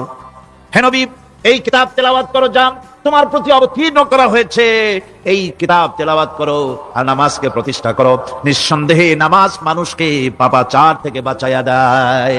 অশ্লীলতা, পাপাচার থেকে মানুষকে বাঁচায় কে? জোরে চিল্লা এখন কে? নামাজ। এই নামাজ মানুষকে অন্যায় কাজ থেকে বাঁচায় দেয়। নামাজ যে মানুষকে অন্যায় কাজ থেকে বাঁচায়, কেমনে বাঁচায়? আমরা যে নামাজ পড়ি, এই নামাজে তো আমাদেরকে অন্যায় কাজ থেকে বাঁচাইতে পারে না। নামাজি বহুত মানুষ আছে অন্যায় করে, করে কিনা? কোন না করে না? করে। নামাজি অথচ অন্যায় করে। আর আল্লাহ বলছেন নামাজিকে, নামাজ তাকে অশ্লীলতা থেকে ফিরায়। তাহলে কথা কাটটা ঠিক? আল্লাহটা জোরে বলেন, কাটটা ঠিক? অবশ্যই আমার আল্লাহর কথা হক। আমি ভুল করতেছি, আমি যেন কোথাও ভুল করতেছি, সামথিং ইজ রং, কোথাও যেন আমরা ভুল করে বসতেছি, সেই ভুলটা কি আমরা আবিষ্কার করতে চেষ্টা করবো ইনশাআল্লাহ। প্রথম যে কথাটা সেটা হচ্ছে যে আমরা যা নামাজে পড়ি আমরা তা বুঝি না। কথা ঠিক কিনা? আমি যদি এখন প্রশ্ন করি সামি আল্লাহু লিমান হামিদা অর্থ কি, কোন ফার্স্ট ডিভিশনে কয়েকটা লেটার নিয়ে ফেল করবেন, এরকম লোক আছেন না নাই? সুবহান রাব্বিয়াল আলা অর্থ কি জানি না, সুবহান রাব্বিয়াল আযীম অর্থ কি জানি না, দোয়া কুনুত অর্থ কি জানি না, তাশাহুদ অর্থ কি জানি না, সূরা ফাতিহার অর্থ কি জানি না। এমন কি উযুর মধ্যে কয়টা ফরজ তাও অনেকে জানে নাই। কথা কি বেশি বললাম না ঠিক বলছি? একজনে জিজ্ঞেস করলো, মিয়া উযুতে কয় ফরজ? হুজুর কি মনে করেন, এটা বুঝি জানি না, এটা তো সাধারণ ব্যাপার, বলেন না কয় ফরজ? উযুতে তো 17 ফরজ। কি কি কয়? হাত ধোয়া, পাও ধোয়া, মুখ ধোয়া, নাক ধোয়া, চোখ ধোয়া, জিহ্বা ধোয়া, মাথা ধোয়া। বলতে বলতে গুণে দেখা গেল প্রায় 19টার মতো বলছে। বলা হলো, মিয়া বললেন আপনি উজুতে ফরজ 17টা, কইলেন আপনি 19টা। কয় হুজুর জানি, আরো বলিনি আপনাদের ভয়তে। উজু জানে না, নামাজ জানে না, তাকেই নামাজ কেমনে ফিরাবে অন্যায় কাজ থেকে? কথা বুঝতে পেরেছেন? নামাজে আল্লাহু আকবার বললাম, এরপরে সানা পড়লাম, তারপরে সূরা ফাতিহা পড়লাম। সূরা ফাতিহার ভিতরে যে সমস্ত কথাগুলি বললাম, সেই কথাগুলি বুঝি না, কি বলেছি তাও জানি না। এরপরে সুবহান রাব্বিয়াল আলা বলেছি, সুবহান রাব্বিয়াল আযীম বলেছি, সামি আল্লাহু লিমান হামিদা বলেছি, অর্থ কি জানি না। আল্লাহ তা শুনতে পান, যে ব্যক্তি আল্লাহর প্রশংসা করেন তিনি তা শুনতে পান। নামাজের মধ্যে আইডিয়া দেওয়া হচ্ছে, তুমি যে আল্লাহর জন্য নামাজ পড়তেছো, প্রশংসা করতেছো, এটা এমন নয় যে আল্লাহ পাক দেখছেন না বা শুনতেছেন না। তুমি যা বলতেছো, প্রশংসা করতেছো, আল্লাহ পাক তা শুনতে পাচ্ছেন। সামি আল্লাহু লিমান হামিদা, সুবহান রাব্বিয়াল আলা, আমি মহান সর্বশ্রেষ্ঠ আল্লাহ রাব্বুল আলামিনের পবিত্রতা ঘোষণা করছি, আমি তার প্রশংসা করছি। সূরা ফাতিহার কি আমরা বলি, আপনারা ব্যাখ্যা দেখে বুঝে নিয়েন, সেগুলি আমি এখানে বলে বাকি কথা সব শেষ করতে পারবো না। নামাজে কি পড়েন সেটা যদি জানতেন, অবশ্যই আল্লাহ রাব্বুল আলামিনের কথা কার্যকরী হয়ে যেত।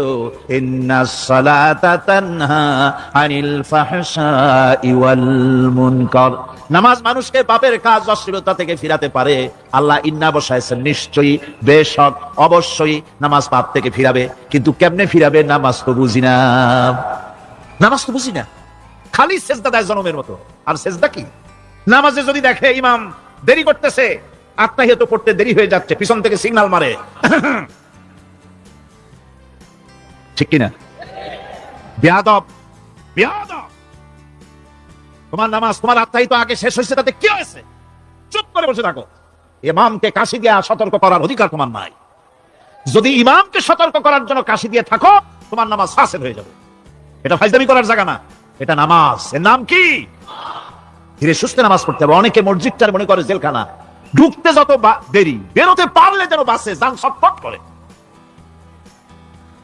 সিনেমার মধ্যে গিয়ে ঘন্টার পর ঘন্টা বসে থাকে, খারাপ লাগে না? মসজিদে কেরাত যদি একটু লম্বা পড়ে, পিছনে বসে খালি কি যে করে, মনে মনে বলতে থাকে যে ইমাম এমন কাঁচা ছাড়া ছাড়ি না। আর গান যখন শুনে শুনতেই থাকে, কত মজা, ঘুম আসে না। নাউযুবিল্লাহ। সুতরাং নামাজে কি পড়েন সেটা আপনাকে বুঝতে হবে। সঠিকভাবে নামাজ পড়ার পরও যদি কোনো মানুষের সঠিকভাবে, ভালো করে শোনেন, সঠিকভাবে নামাজ পড়ার পরেও যদি কোনো মানুষ পাপের থেকে না ফেরে, তাহলে বুঝতে হবে একথা, পানি আর সাবান দিয়া কাপড় ধুলে কাপড়ের ময়লা যাবে, কিন্তু পানি আর সাবান দিয়া কয়লা জনমের মতো ধুইলেও কয়লার ময়লা যাবে না। কথা বুঝে আসছে? এর থেকে আর উত্তম দৃষ্টান্ত আমার কাছে নাই। নামাজ পড়ার পরেও যদি চরিত্র ভালো না হয়, বুঝতে হবে নামাজ হচ্ছে না, কাঙ্ক্ষিত মানের নামাজ আদায় হচ্ছে না। আল্লাহর নবী বলেছেন, যার নামাজ পাপ কাজ হতে ফিরাতে পারলো না, তার নামাজ নামাজি নয়। আবার শুনুন, রাসূল বলছেন, যার নামাজ তাকে পাপের কাছ থেকে ফিরাতে পারলো না, তার নামাজ নামাজ নয়, ওইটা নামাজ হয় নাই, তার জন্য তার পাপ থেকে তারা ফিরাইতে পারছে না। আর কিয়ামতের দিন বেনামাজিরা সবচাইতে বেশি অপমানিত হবে। সবচাইতে বেশি অপমানিত হবে কারা? বেনামাজিরা। কিভাবে? ইয়াউমা ইউকশাফু আন সাকিন ওয়া ইউদআউনা ইলা সুজুদি ফালা ইস্তাতিউন। সেদিন কঠিন সময়, আল্লাহ রাব্বুল আলামিন লোকদেরকে সিজদা করার জন্য বলবেন, কিন্তু যারা বেনামাজি ছিল দুনিয়ায়, তারা সিজদা দিতে পারবে না। বলেন নাউযুবিল্লাহ। অবস্থাটা কি হবে? খাশিআতান আবসারুহুম তারহাকুহুম যিল্লাহ, তাদের দৃষ্টি নিচু হবে, লাঞ্ছনা এবং অপমান তাদের উপরে চেপে বসবে, সিজদা দিতে পারবে না। আল্লাহ আমাদেরকে ক্ষমা করুন। কিয়ামতের দিন হযরত আদম আলাইহিস সালাম থেকে শুরু করে পৃথিবীর সমস্ত মানুষের সামনে আল্লাহ রাব্বুল আলামিন সিজদা করার জন্য অর্ডার করবেন। যারা নাকি বেনামাজি, ওরা আল্লাহর দরবারে সেদিন সিজদা দিতে পারবে না, লাঞ্ছিত, অপমানিত হবে। যারা কন নাউযুবিল্লাহ। নামাজ, মুমিনের নামাজ একরকম, মুনাফিকের নামাজ হলো আর এক রকম। মুনাফিকরাও নামাজ পড়ে, পড়ে কিনা কন? মুনাফিকেরাও নামাজ পড়ে। মুনাফিকেরা যখন নামাজ পড়তে যায়, আল্লাহ রাব্বুল আলামিন বলতেছেন ওয়া ইযা কামু ইলাস সালাতি কামু কুসালা। মুনাফিকরা যখন নামাজ পড়তে দাঁড়ায়, নামাজে আসে ঠিক তারা, কিন্তু নামাজের জন্য দাঁড়ায় খুব শৈথিল্য ভাবে দাঁড়ায়, কাহিলি সুস্তি, এ জায়গা চুলকায়, পায়জামা ধরে টান দেয়, টুপিটা ঘুরে আয়, এদিক ওদিক তাকায়। মুনাফিকের নামাজ দেখলেই ঠিক পাওয়া যায় যে বেটা মুনাফিক। এইভাবে সে দাঁড়ায়। তার নামাজটা কি জন্য? ইউরাউনান নাসা ওয়া লা ইয়াযকুরুনাল্লাহা ইল্লা কালিলা। তাদের নামাজ হচ্ছে মানুষকে দেখাবার নামাজ। নাউযুবিল্লাহ। এখন দেখবেন এই মৌসুম আসছে, নামাজের মৌসুম, বেনামাজিদের নামাজের মৌসুম।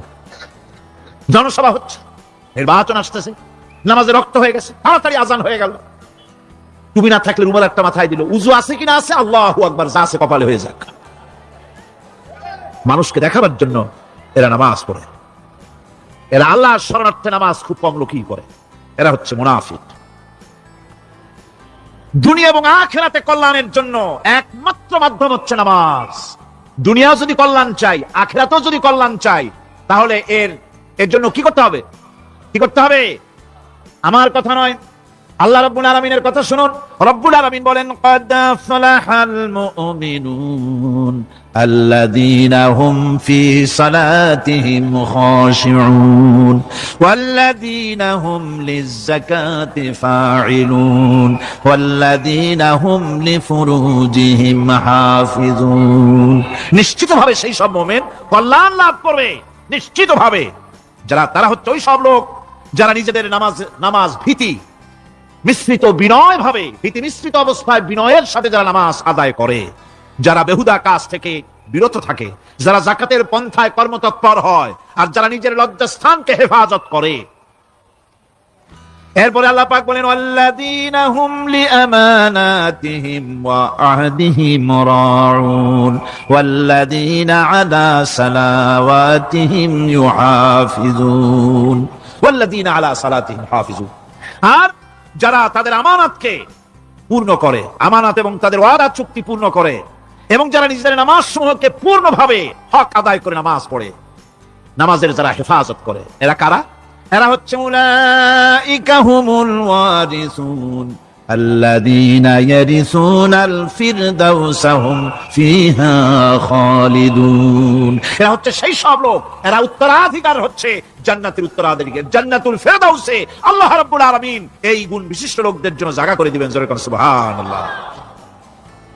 নামাজকে পড়তে বলা হয়নি, কোরআন শরীফে বলা হয়েছে নামাজ কায়েম করো। কি বলা হয়েছে কন্ত দেখি? নামাজ কায়েম করো, নামাজ পড়ো। এই কথা কিন্তু কোরআন শরীফে কোনো জায়গায় আছে নাকি?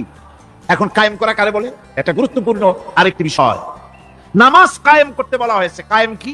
কায়েমটা হচ্ছে দৃষ্টান্ত স্বরূপ বলা যায় যে জিনিসটা সমাজে প্রতিষ্ঠিত আছে ওইটারে বলে কায়েম হওয়া, আর যেটা প্রতিষ্ঠিত নাই ওটা কায়েম নাই। কায়েম মানেই হলো প্রতিষ্ঠিত থাকা। যেমন আমাদের দেশে, আমাদের সমাজে নারী পুরুষ শিশু বৃদ্ধ সকলেই কাপড় পরা, শাড়ি পরা, লুঙ্গি পরা, এই কাপড় পরাটা কায়েম আছে, প্রতিষ্ঠিত আছে না নাই? যার কারণে কাপড় পরা সমাজে কায়েম আছে বলে উলঙ্গ মানুষ সমাজে খুঁজে পাওয়া যায় না, পাগল ছাড়া, ঠিক কিনা? একটা বাচ্চাকেও যদি উলঙ্গ হতে বলেন এখানে, 5 বছর 6 বছরের একটা বাচ্চাকেও, সে কিন্তু রাজি হবে না, ঠিক কিনা? যেহেতু কাপড় পরা সমাজে প্রতিষ্ঠিত আছে, সেহেতু উলঙ্গ মানুষ পাওয়া যায় না, কাপড় পরাটাই এখানে প্রতিষ্ঠিত। সুতরাং এখন অবস্থাটা এই হয়েছে, কাপড় পরা প্রতিষ্ঠিত আছে বলে কোন উলঙ্গ মানুষ এসে যদি এই মঞ্চে দাঁড়ায় আর বলে আমাকে একটু বক্তৃতা করতে দেন, আপনারা কি করবেন? মঞ্চে তো উঠতেই দিবেন না। উলঙ্গ মানুষ যদি কোনো চাকরি নিতে যায় ইন্টারভিউতে, তাকে লাইনে দাঁড়াইতে দেবে না। এমনকি উলঙ্গ হয়ে যদি বাড়িতে প্রবেশ করে, তার বউ দূর দূর করে তাড়ায় দেবে, ঠিক কিনা? যেহেতু সমাজের ভিতরে কাপড় প্রতিষ্ঠিত আছে, সেই জন্য এই উলঙ্গ মানুষ পাওয়া যায় না। অনুরূপ ভাবে নামাজ যদি প্রতিষ্ঠিত হতো সমাজের ভিতরে, তাহলে বেনামাজি খুঁজে পাওয়া যেত না। চাকরি করতে গেলে সেখানে নামাজ মানদণ্ড হয়ে যেত, নামাজ পড়ে কিনা তা দেখে নেওয়া হতো। বেনামাজি লোক পাওয়াই যেত না যদি প্রতিষ্ঠিত থাকতো। প্রথম প্রশ্নই হতো তুমি নামাজ পড়ো কিনা। ইলেকশনে যদি একজন উলঙ্গ মানুষ এসে দাঁড়ায়, ভাইরা এবার আমার বোতল মার্কা বাক্স, উলঙ্গ মানুষ এসে ভোটে দাঁড়াইছে, আপনারা ভোট দিবেন? দিবেন। ওইটা কাপড় প্রতিষ্ঠিত আছে বলে, লুঙ্গি প্রতিষ্ঠিত সমাজে আছে বলে উলঙ্গ মানুষকে আপনি ভোট দিবেন না। নামাজ যদি প্রতিষ্ঠিত থাকতো সমাজে, বেনামাজি মানুষ যদি এসে মঞ্চে দাঁড়ায়া যতই বলতো আমি ক্ষমতায় গেলে এই করব সেই করব, নামাজ প্রতিষ্ঠিত থাকলে পরে বেনামাজিরে কেউ ভোট দিত না। নামাজ যদি প্রতিষ্ঠিত থাকতো তাহলে অফিসের অফিসার তো দূরের কথা, বেনামাজি অফিসের ঝাড়ুদারের চাকরিও তার কিসমতে যুক্ত না, যদি নামাজ প্রতিষ্ঠিত থাকতো। এর নাম হলো নামাজ কায়েম হওয়া। নামাজ কায়েম থাকলে এই অবস্থার সৃষ্টি হতো। এই জন্য আল্লাহ পাক বলেছেন নামাজকে কায়েম করতে হবে। নামাজ হবে সব ভালো কাজের মানদণ্ড। সমস্ত ভালো কাজের মানদণ্ড কি? নামাজ। নামাজ আমাদেরকে বড় রকমের শিক্ষা দেয়। কি শিক্ষা দেয়? নামাজ আমাদের শিখায় ঐক্য আর ভ্রাতৃত্ব, ভ্রাতৃত্বের আর ঐক্যের শিক্ষা দেয়। এক নেতার আনুগত্য করা শিখায়। জামাত যত বড় হোক, ইমাম হবে কয়জন? একজন ইমাম হবে। আর এই ইমাম মানে কি? নেতা। ইমাম মানে কি? নেতা নির্বাচন শিখায় নামাজে। নেতা নির্বাচনকে শিখায়, নামাজ শিখায়। বোঝেন খুব ভালো করে। কিভাবে? মনে করুন চট্টগ্রাম শাহী মসজিদে ইমাম প্রয়োজন। এখন সেই ইমাম নেওয়ার জন্য ইন্টারভিউ কল করা হলো, বিজ্ঞাপন দেওয়া হলো পত্রিকায়। অনেক আলেম আসলেন। ইন্টারভিউ বোর্ডে যারা বসলেন তারা ইন্টারভিউটা কিভাবে নেবেন? যার মাথার চুল লম্বা বেশি তার ইমামতি দেওয়া হবে, যার লুঙ্গিটা পায়ের গিরার তলে তারে দেওয়া হবে, যার মোস্তা মুখের মধ্যে গিয়া ঢুকছে, হাসি দিলে বুঝাই যায় না হাসে না কান্দে, তারে দিবে। দাড়িগুলা কামাইছে তারে দেবে। সিগারেট খায়, বা অবশ্য চট্টগ্রাম আর সিলেটের সিগারেটের ফতোয়া ভিন্ন রকম। বরিশালে আমি যেখানে জন্মগ্রহণ করেছি, আমার এলাকায় কোনো আলেম যদি সিগারেট খায়, মসজিদের ইমাম তো ভালো, মসজিদ ঝাড়ু দিতেও ঢুকতে দেবে না মসজিদে। এটা এই এলাকার এক রকমের কায়দা। আমি এটার ব্যাপারে কথা নাই বা বললাম। তো আপনারা খুঁজে দেখবেন সে সিনেমা দেখে নাকি, মিথ্যা কথা বলে নাকি, বউ পর্দায় থাকে নাকি। এগুলি মাইক্রোস্কোপ যন্ত্র দিয়ে ইমামের মাথা থেকে পা পর্যন্ত দেখবেন কিনা কন? আচ্ছা এবার কত দেখি এই ইমাম সাহেব ইমামতি করবে কতজন লোকের? 500, 1000। শাহী মসজিদে ধরেন 5000 লোক হইল। 5000 লোক, 5000 লোকের ইমাম নির্বাচনের সময় পা থেকে শুরু করে মাথা পর্যন্ত দেখেন, এমনকি বউ পর্যন্ত। বৌমনি আনিয়ে দেখেন না, পর্দায় থাকে কিনা এইটা আপনারা দেখেন, ঠিক কিনা? এ খবরটা নেন। 5000 লোকের একটা ইমাম বানাতে গিয়ে মাইক্রোস্কোপ যন্ত্র দিয়ে দেখেন মোষ কেমন, দাড়ি কেমন, চুল কেমন, পাও কেমন, হাত কেমন, হাতে নখ লম্বা কিনা, দাঁতে ছাতা কিনা, বউ পর্দায় থাকে কিনা, মিথ্যা কথা কয় কিনা, এত দেখেন। আর যখন নির্বাচন আসে তখন 2.5 থেকে 3 লক্ষ মানুষের জন্য একজন এমপি নির্বাচিত হয়। সেই ইমামকে বাছাই করার জন্য নামাজ পড়ে কিনা, জিনাকার কিনা, মদখোর কিনা, সুদখোর কিনা, ঘুষখোর কিনা, বদমাশ কিনা বাছাই করা হয় না।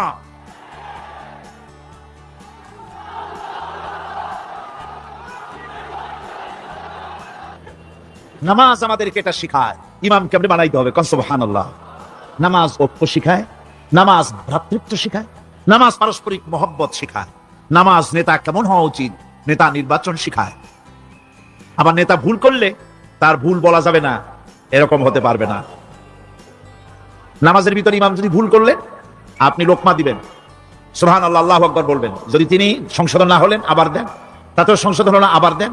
3 বার লোকমা দেওয়ার পর যদি ভুল সংশোধন না করে নামাজ ছেড়ে দেন, ইমামকে বের করে দেন, নতুন ইমাম নিয়োগ করে। যারা ক্ষমতায় যাবে, আপনি রাষ্ট্রের ইমাম যাবার দ্বারে বানাবেন, সেই রাষ্ট্রীয় ইমাম যদি জনগণের ইচ্ছার বিরুদ্ধে যদি চলে, 1 বার লোকমা দেন, 2 বার লোকমা দেন, 3 বার দেন, তারপরেও যদি না নামে, খাট ধরে নামে না। নামাজ আপনাকে নেতা নির্বাচন, নেতাকে প্রতিষ্ঠিত রাখা, নেতার আনুগত্য আপনাকে শেখায়। নামাজ লাইন সোজা করে দাঁড়াতে হবে। লাইন যদি বাঁকা করেন আপনার কলিজাটা ওরকম বাঁকা হয়ে যাবে। নাউযুবিল্লাহ। নামাজের কাতারে যার কারণে নামাজের কাতার বাঁকা হবে, পুরা কাতারের জন্য আল্লাহর কাছে ওই লোকটা দায়ী হয়ে যাবে। নামাজ শৃঙ্খলা শিখায়। সুবহানাল্লাহ করতে ইচ্ছা করে না? নামাজ শৃঙ্খলা শিখায়, শৃঙ্খলা বোধ শিখায়, সোজা হয়ে দাঁড়ায়। তারপরে ঐক্য এবং মহব্বত শিখায়। নামাজের ভিতরে যখন দাঁড়ায় গেলেন, আমির দাঁড়ালো, ফকির দাঁড়ালো, মন্ত্রী দাঁড়ালো, তার ড্রাইভারও দাঁড়ায় গেল, একই কাতারে দাঁড়ায় গেছে। নামাজ পড়তে গিয়ে ড্রাইভারের পাও গিয়ে লেগেছে মন্ত্রীর গায়ে। নামাজ শেষ হওয়ার পর মন্ত্রীর বাবার ক্ষমতা নাই এ কথা বলার যে বেটা ড্রাইভার সলিমুদ্দিন, তোর পাও লেগেছে আমার পায়ে, তোর চাকরি শুদ্ধা দোজকে পাঠায় দেব। পারবে বলতে? পারবে না। মিয়া মন্ত্রী সাহেব, এটা তোমার সেক্রেটারিয়েট না, এটা আল্লাহর ঘর। এটা কার ঘর? এক হি সাপ মে খড়ে হো গয়ে মাহমুদ ও আয়াজ, এক হি সাপ মে খড়ে হো গয়ে মাহমুদ ও আয়াজ, না কোই বান্দা রহা না কোই বান্দা নওয়াজ। একই কাতারে দাঁড়িয়ে গেছে সম্রাট মাহমুদ আর চাকর আয়াজ। এখন সম্রাট মাহমুদ নাই, চাকর আয়াজও নাই, সম্রাট আর চাকর দুজনই আল্লাহ পাকের গোলাম হয়ে গিয়েছে। তুমি মসজিদে এসেছো, তুমি আল্লাহর গোলাম। কার গোলাম? আল্লাহ পাকের গোলাম। এই জিনিস শিখায় নামাজ। নামাজ শিখায় মানুষের পাঞ্চুয়ালিটি, নিয়মানুবর্তিতা, সময়ের জ্ঞান শিখায় নামাজ। নামাজ মানুষকে কি শিখায়? আল্লাহ রাব্বুল আলামিন বলছেন, ইন্নাস সালাতা কানাত আলাল মুমিনিনা কিতাবাম মাওকুতা। নিঃসন্দেহে নামাজ মুমিনদের নিয়মানুবর্তিতার সাথে ফরজ করা হয়েছে, তাদের উপরে নিয়মানুবর্তিতার উপরেই, সময়ের উপরে নামাজকে ফরজ করা হয়েছে। আপনার আন্দাজ মতো আপনি পড়তে পারবেন না, সময় মতো পড়তে হবে, আল্লাহ রক্তে পড়তে হবে। আমার দেশের মসজিদগুলিতে ফজরের নামাজ পড়া হয় এমন সময় পূর্ব দিক ফর্সা হয়ে যায়। ইমাম সাহেব যদি ভুল করেন, নামাজ যদি দোহরাতে যান, তাহলে সূর্য উদয় হয়ে যাবে, এমন অবস্থা। নামাজ এত দেরিতে পড়া হয়। প্রত্যেক ওয়াক্তের নামাজ আল্লাহ রক্তে পড়ার জন্য রাসূল সাল্লাল্লাহু আলাইহি ওয়াসাল্লাম তাগিদ করেছেন। সময়ের দিকে লক্ষ্য রাখতে বলা হয়েছে। যেই জাতির, লক্ষ্য করুন, যে জাতির দৈনিক 5 বার টাইমলি, অক্তমত, সময় মতো নামাজ আদায় করতে হয়, দুর্ভাগ্যজনক সত্য, সেই জাতির কাছে সময়ের কোনো দাম নাই।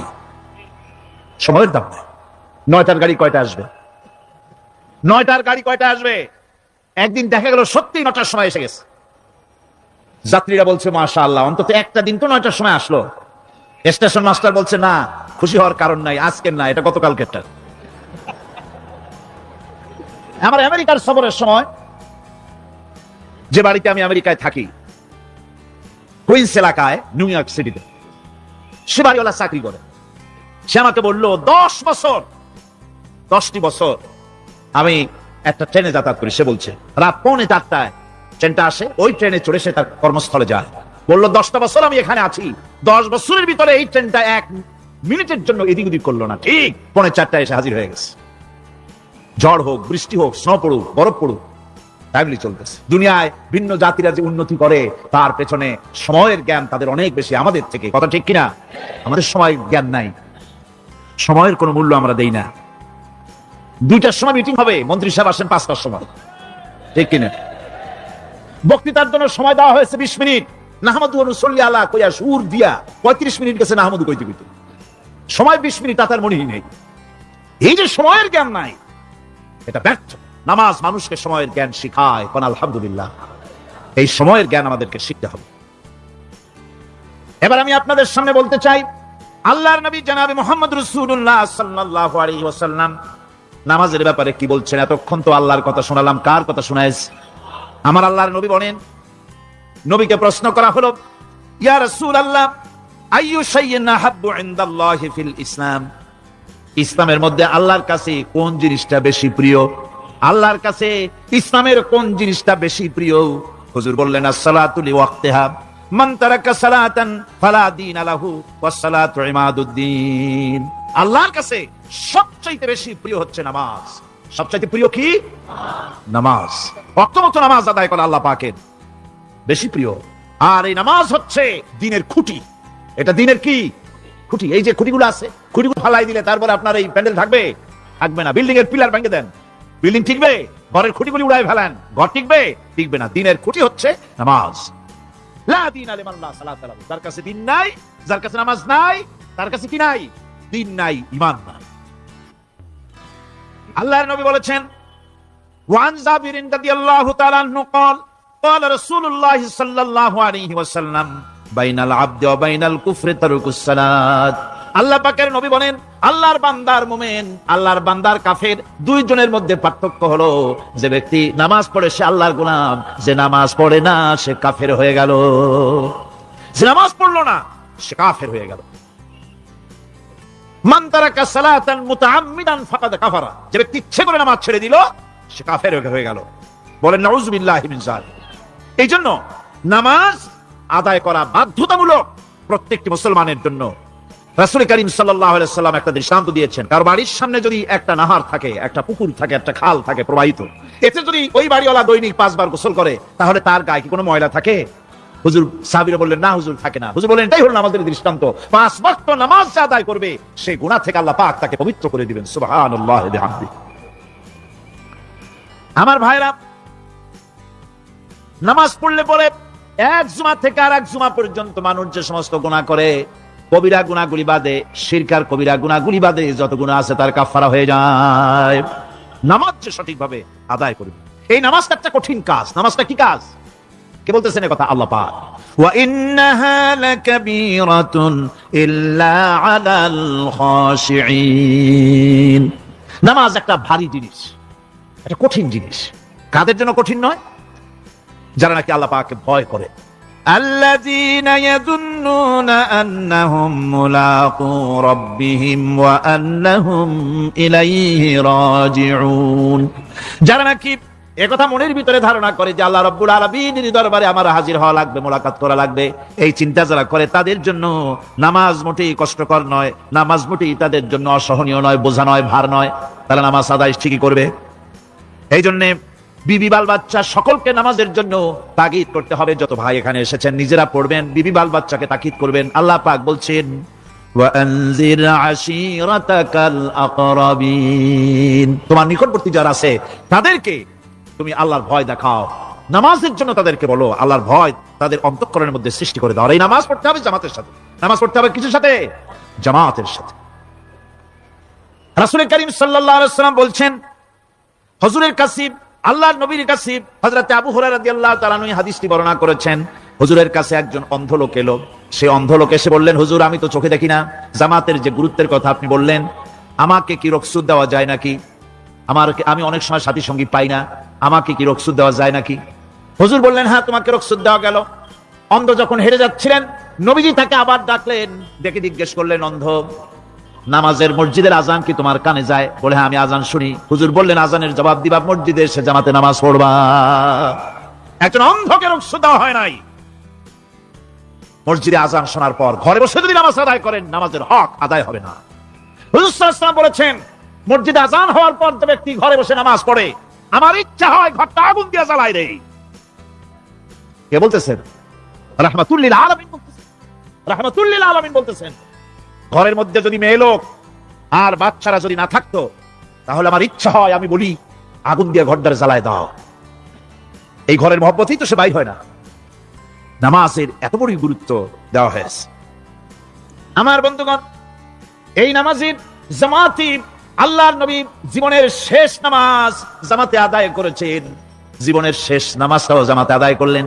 তখন তার এমন অবস্থা, এত অসুস্থ, দাঁড়াতে পারেন না, হাঁটতে পারেন না। দুইজন সাহাবীর কাঁধের উপরে ভর করে তারপরে বহু কষ্ট করে মসজিদে গিয়ে নামাজ আদায় করেছেন। খুতবা দিয়েছেন। বললেন, খুতবা দিতে গিয়ে বললেন, আজ থেকে মসজিদে নববীর চতুর্দিকের সকলের দরজা বন্ধ হয়ে যাবে, শুধু আবু বকরের দরজাটা খোলা থাকবে। আল্লাহর নবী বললেন, আল্লাহ রাব্বুল আলামিন এই পৃথিবীতে তার এক বান্দাকে জাগতিক সব সম্পদ দিতে চেয়েছিলেন, কিন্তু সে বান্দা সব জাগতিক সম্পদকে উপেক্ষা করে মাবুদের সঙ্গে দেখা করা বেশি জরুরি, বেশি পছন্দ মনে করেছেন। এতটুকুন কথা নবীজি বললেন, কেউ কিছু বুঝতো না। হযরতে আবু বকর রাদিয়াল্লাহু তাআলা আনহু হুজুরের এই কথা শুনে কাঁদতে কাঁদতে তিনি অস্থির হয়ে যাচ্ছেন। সাহাবীরা চিন্তা করলেন, হুজুর কান্না কার কথা বলেছেন, তাতে কান্নার কি আছে? বয়োবৃদ্ধ, জ্ঞান বৃদ্ধ হযরতে আবু বকর রাদিয়াল্লাহু তাআলা আনহু বুঝতে পেরেছেন, এই পৃথিবীর সব সম্পদ তো আল্লাহ হুজুরকেই দিতে চেয়েছিলেন। তিনি সমস্ত সম্পদকে উপেক্ষা করে তার মাবুদের সঙ্গে দেখা করার জন্য প্রস্তুতি নিয়েছেন। তার মানে হলো আল্লাহর নবী বিদায় হয়ে যাবেন, আমরা নবী থেকে এতিম হয়ে যাব। নবীজি ঘরের মধ্যে প্রবেশ করলেন, প্রচন্ড জ্বর এলো। এই প্রচন্ড জ্বর নিয়ে তিনি শুয়ে আছেন, কখনো বেহুশ কখনো হুশ। এর মধ্যে সারা জান হয়ে গেল। সাহাবীরা বহুক্ষণ অপেক্ষা করে হযরত আবু বকরের ইমামতিতে নামাজ শুরু করলেন। হুজুরের হুশ এলো। প্রশ্ন করলেন, আয়েশা রে, এখন কোন সময়? হযরত আয়েশা বলেন, ইয়া রাসূলুল্লাহি, মসজিদে নববীতে নামাজ শুরু হয়ে গেছে। সাহাবীরা অনেকক্ষণ অপেক্ষা করে আমার বাবার ইমামতিতে নামাজ পড়তেছে সবাই, কিন্তু সাহাবীরা কেঁদে কেঁদে নামাজের মধ্যেই কাঁদতে কাঁদতে অস্থির হয়ে যাচ্ছে। তাদের মনের ধারণা হয়েছে নবীজির পেছনে নামাজ পড়ার কিসমত থেকে তারা মাহরুম হয়ে গেল। নবীজি বলেন, আয়েশা দরজা খুলে দাও আর আমার মাথাটা একটু উঁচু করে ধরো, আমি একটু নামাজের দৃশ্যটা দেখি। দরজা খুলে দেওয়া হলো, নবীজির মাথা উঁচু করে ধরা হলো। নামাজের জামাতের দৃশ্য দেখে নবীজি আবার শুয়ে পড়লেন। হযরত মা আয়েশা লক্ষ্য করে দেখেন নবীজির দুই চোখের কোণা দিয়া পানি পড়তেছে। মা আয়েশা জিজ্ঞেস করেন, ইয়া রাসূলুল্লাহ, নামাজের দৃশ্য দেখে চোখে কেন পানি এলো? হুজুর বলেন, আয়েশা রে, এটা কোনো দুঃখের পানি নয়, এটা তৃপ্তির পানি। এই যে জামাত নামাজ পড়তেছে লোকেরা, এই জামাত কায়েমের জন্য তায়েফের ময়দানে অনেক রক্ত আমার ঝরেছে, উহুদের ময়দানে দান্দান মুবারক শহীদ হয়েছে, সাহাবায়ে কেরাম জীবন দিয়েছে। এই যে জামাত আমি দেখতে পেলাম, ভবিষ্যতের একটা ছবি যেন চোখে ধরা পড়লো।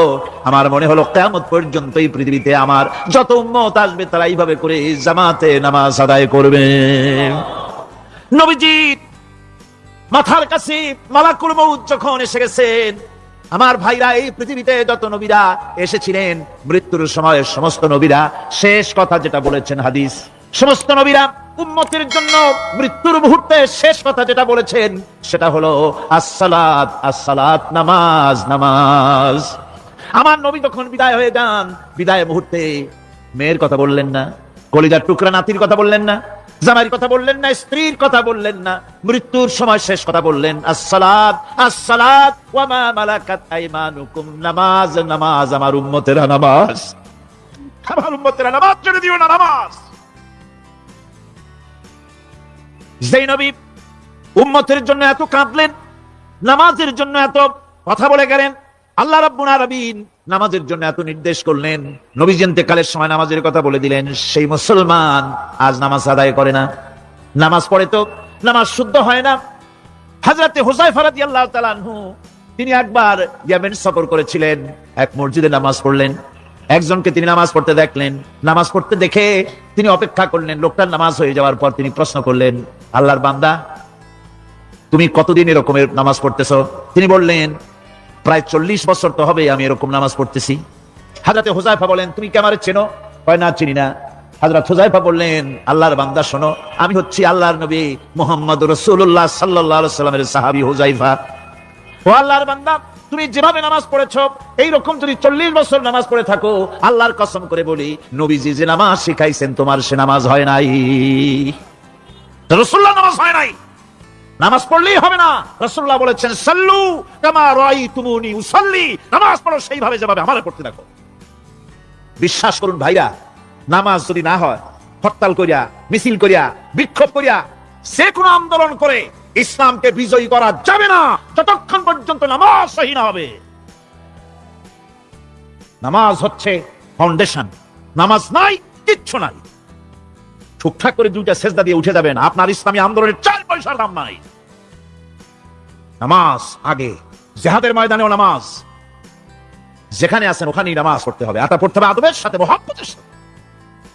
আপনারা বিরক্ত হচ্ছেন না তো? নামাজ, নামাজ, এই নামাজ হচ্ছে মুসলমানদের সবচেয়ে বড় জিনিস। নামাজ হয় না, নামাজ যত পড়া হয় অধিকাংশ নামাজ হয় না। নামাজের ভিতরে তাদিল আর কাম, তাদিল করা ওয়াজিব। যতক্ষণ দাঁড়িয়ে থাকবেন, রুকুতে থাকবেন, ততক্ষণ দাঁড়ায় থাকবেন, ততক্ষণ অন্তত এক তাসবিহ পরিমাণ তো বটেই। যদি তা না হয়, রুকু থেকে দাঁড়ালেন, সেজদায় চলে গেলেন, ওয়াজিব তরক হলো, সেজদা দিলেন না, নামাজ ফাসিদ হয়ে গেল, নষ্ট হয়ে গেল নামাজ। এটা পাগলামি না, নামাজ সহিভাবে আদায় করতে হবে। নামাজ থেকে দাঁড়াবেন, রুকু থেকে দাঁড়ায় গেলেন, বলবেন রব্বানা লাকাল হামদ, রব্বানা লাকাল হামদ হামদান কাসীরান তাইয়িবান মুবারাকান ফিহি। একজন সাহাবী এই দোয়াটা পড়ছিলেন। নামাজ শেষ করে আল্লাহর নবী প্রশ্ন করলেন, নামাজের ভিতরে অতিরিক্ত এই কথাগুলি কে বলেছো? সাহাবী ভয় পেয়ে গেলেন, ভয় ভয় তিনি বললেন, হুজুর আমি বলেছি। হুজুর বললেন, তুমি জানো না আমি নবী, তুমি নবী না, আমি যা দেখি তুমি দেখতে পাও না। তুমি যখন এই দোয়াটা পড়তেছিলেন আমি লক্ষ্য করেছিলাম আল্লাহর রহমতের ফেরেশতারা প্রতিযোগিতা করতেছিল তোমার আমলনামায় কে কত বেশি নেকি লিখবে। রুকুতে দাঁড়ায়া এটা পড়বেন, সেজদায় চলে যাবেন, 2 সেজদার মাঝখানে ততক্ষণ বসে থাকবেন, ততক্ষণ একটা সেজদার ভিতরে ছিলেন, পড়বেন আল্লাহুম্মা গফিরলি ওয়ারহামনি ওয়াহদিনি ওয়াআফিনি ওয়ারযুকনি। নামাজের মধ্যে দোয়া করতেছেন, আল্লাহ আমারে ক্ষমা করে দাও। সব দোয়া সব হুজুরে, আমাকে ক্ষমা করো, আমাকে হেদায়েত দাও, আমাকে সুস্থ করো, আমাকে রহম করো, আমাকে রিজিক দাও। কও সুবহানাল্লাহ। নামাজের ভিতরে দোয়া কবুলের সময়, নামাজের সিজদার ভিতরে দোয়া কবুল হয়।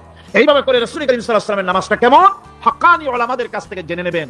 যেহেতু হুজুর বলেছেন সাল্লু কামা রাআইতুমুনি উসাল্লি, নামাজ পড়ো সেইভাবে যেভাবে আমাকে পড়তে রাখো। নামাজের ভিতরে একাগ্রতা লাগবে, ভালোবাসা লাগবে, ভয় লাগবে, মুহাব্বত লাগবে। পরিপূর্ণ সময় নিয়ে শান্তিপূর্ণভাবে নামাজ পড়তে হবে। আর যত তাড়াহুড়া সব হচ্ছে নামাজের মধ্যে, ঠিক কিনা ভাইরা?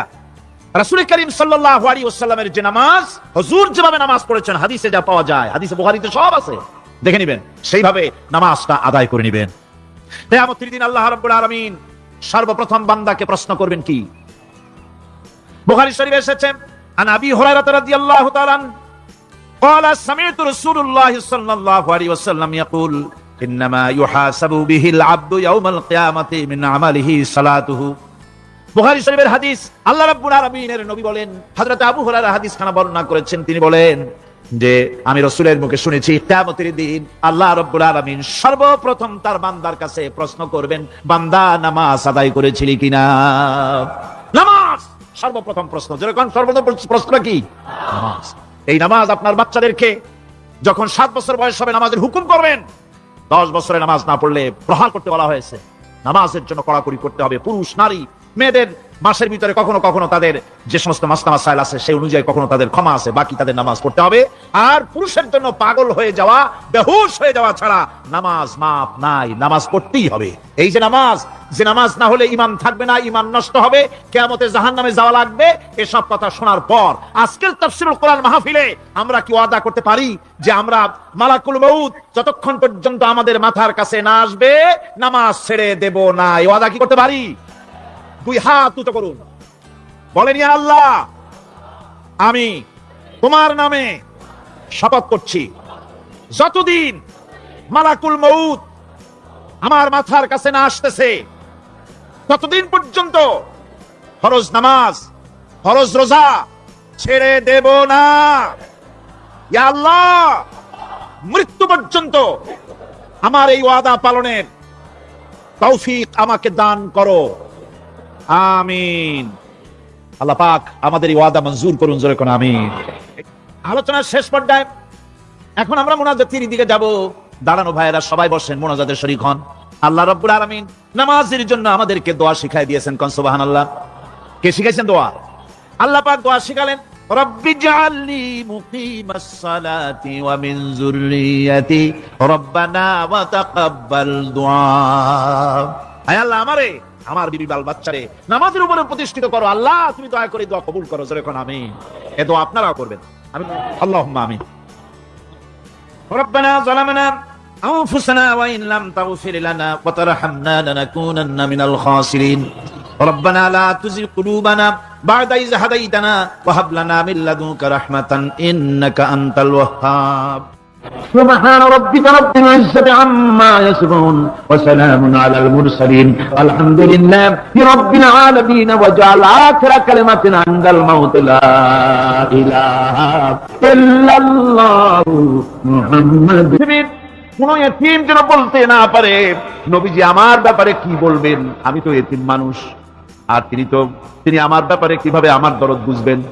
নবীজিকে আল্লাহ পাক কেমন এতিম বানালেন, সমস্ত দুনিয়ার এতিমদের সর্দার বানালেন।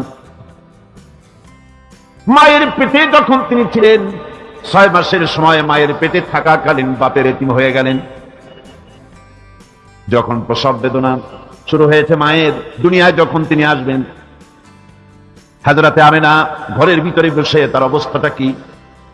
এই সন্তান পৃথিবীতে আসতে পারে, যিনি সবচাইতে বেশি খুশি হবেন তিনি তো আজ দুনিয়ায় নাই। মনের ভিতরে কত কষ্ট। আল্লাহ রাব্বুল আলামিন তার হাবিবকে দুনিয়া আনলেন। রাসূলের দাদা ঘরের সামনে তাঁবুর সামনে দাঁড়ায়া তায়েফ থেকে আগত সাদিয়া গোত্রের লোকদেরকে বলতেছেন, এই ঘরের ভিতরে একটা এতিম বাচ্চা আছে, বেশি টাকা করি দেওয়া যাবে না, যদি দয়া হয় নিয়ে যাও। গরিব মানুষ, এতিম মানুষ, দেখে শুনে কেউ আর নিতে চায় না। সবশেষে এলেন ভাগ্যবতী মেয়ে, ভাগ্যবতী মহিলা হযরতে হালিমাতুস সাদিয়া। তিনি এসেছেন, কোনো ছেলে পেলে পায় নাই, সকলের শেষে তিনি এসেছেন। আব্দুল মুত্তালিব বলছেন, এই ঘরের মধ্যে একটা এতিম বাচ্চা আছে, দয়া হলে নিয়ে যেতে পারো। তিনি স্বামীর সঙ্গে পরামর্শ করলেন, এরপরে বললেন যদি দেখতে অন্তত ভালো হয়, মন যদি ভালো লাগে নিয়ে যাব, একেবারে খালি হাতে ফিরে যাওয়ার চাইতে তো ভালো। হযরতে হালিমা বলেন আমি ঘরের মধ্যে প্রবেশ করলাম, মা আমিনার কোল থেকে শিশু মুহাম্মদ সাল্লাল্লাহু আলাইহি ওয়াসাল্লামকে যখন আমি কোলে নিলাম, আমি হুজুরের চেহারার দিকে নজর করে দেখলাম, আমার কাছে মনে হলো যেন পূর্ণিমার চাঁদটা আমার কোলে ধরা দিয়েছে। রাসূল কি শিশু মুহাম্মদ সাল্লাল্লাহু আলাইহি ওয়াসাল্লাম কি যখন নিয়ে বাড়ির দিকে রওনা হলাম, যে গাধা আমার সকলের পেছনে এসেছে সেই গাধা এখন সকলের আগে ছুটে চলে যায়। এরপরে বাড়ি যখন নিয়ে গেলাম, কুয়ায় পানি বাড়লো, গাছে ফসল বাড়লো, খেজুর গাছে খেজুর বাড়তে লাগলো, জমিনে ফলন বেড়ে গেল। রাসূলের দুধ বোন সাইমা রাসূলকে নিয়ে মুহাম্মদ সাল্লাল্লাহু আলাইহি ওয়াসাল্লাম তাকে দোলনা নিয়ে দোল দিতেছে। কি আশ্চর্য অবস্থা! সাইমা তাকে দোল দিচ্ছে আর বলতেছে বেঁচে থাকুক মুহাম্মদ সাল্লাল্লাহু আলাইহি ওয়াসাল্লাম, সে দীর্ঘজীবী হোক। কবি লিখতেছেন কি আশ্চর্য কথা, বেদুইন বালিকা কারে নিয়ে দোল দেয় সে কি তা জানে? বিশ্বনবী মুহাম্মদ রাসূলুল্লাহ সাল্লাল্লাহু আলাইহি ওয়াসাল্লাম এভাবে এতিম অবস্থায় জীবন তার শুরু হলো। যখন তিনি ফিরে এলেন 6 বছর বয়সের সময়, যখন মায়ের কাছে তিনি ফিরে এসেছেন, প্রতিদিন তিনি খেলা দেখতে যান ময়দানে।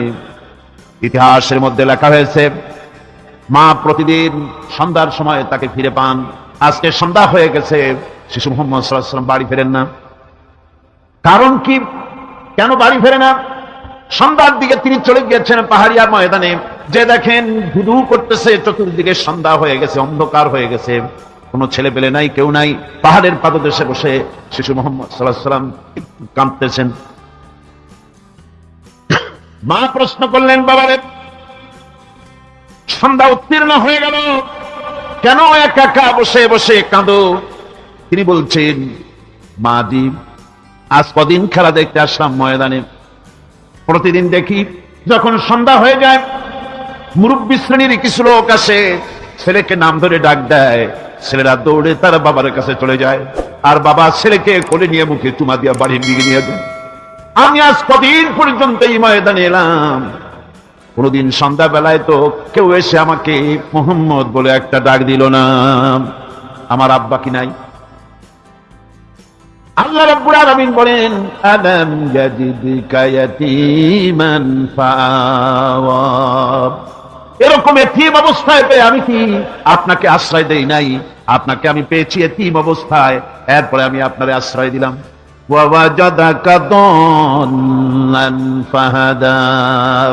এরপরে আমি আপনাকে পথ হারা পেলাম, আমি আপনাকে পথের দিশা দিয়া দিলাম। ওয়াজাদাকা আইলান ফাআগনা। এরপরে আমি আপনাকে দরিদ্র অবস্থায় পেয়েছি, তারপরে আমি আপনার দারিদ্র মুক্ত করেছি আপনাকে। সুতরাং ফাআম্মাল ইয়াতীমা ফালা তাকহার ওয়া আম্মাস সাইলা ফালা তানহার ওয়া আম্মা বিনি'মাতি রাব্বিকা ফাহাদ্দিস। সুতরাং নবী, এতিমের প্রতি নির্মম ব্যবহার করো না, এতিমের প্রতি ভালো ব্যবহার করো, নির্মমতা দেখাইও না। আর ভিক্ষুককে ধমক দিও না, রূঢ়তা দেখিও না, আর আল্লাহর নিয়ামতের প্রশংসা করো। বহুত মানুষ আছে এতিমরে গলায় ধাক্কা দেয়। মানুষ যখন ভিক্ষা নিতে আসে, গরিব মানুষ ভিক্ষা চাইতে আসছে, ওই মেয়ে আপনি একটু জানো, দোয়া করুন জানো, বাড়িতে কাজ করবা, এই সব আজে বাজে কথা বলে ভিক্ষা দেয় না। সাইলকে ধমক দিতে রাসূল করিম সাল্লাল্লাহু আলাইহি ওয়াসাল্লাম নিষেধ করেছেন, সাইলকে ধমক দিও না।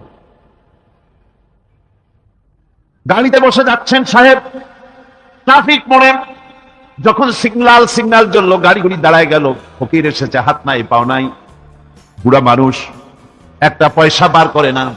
আবার এই মানুষটি ওই ফকিরকে ধমক দিয়া বার করে দিল। এরপরে এই লোকটি যখন কোনো মাজারের কাছে পৌঁছে গেল, 500 টাকার কড়কড়ের নোটটা ফেলে দিল।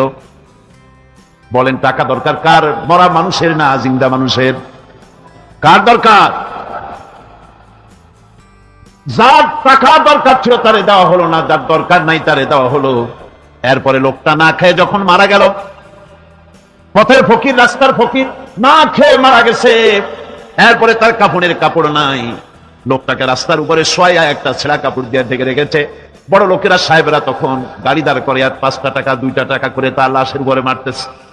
এটা মানবতার এর চাইতে লাঞ্ছনা, মানবতার জন্য এর চাইতে গঞ্জনা আর কিছুই হতে পারে না। মানবতার প্রতি লাঞ্ছনা এর থেকে আর দুর্গতি কি হতে পারে?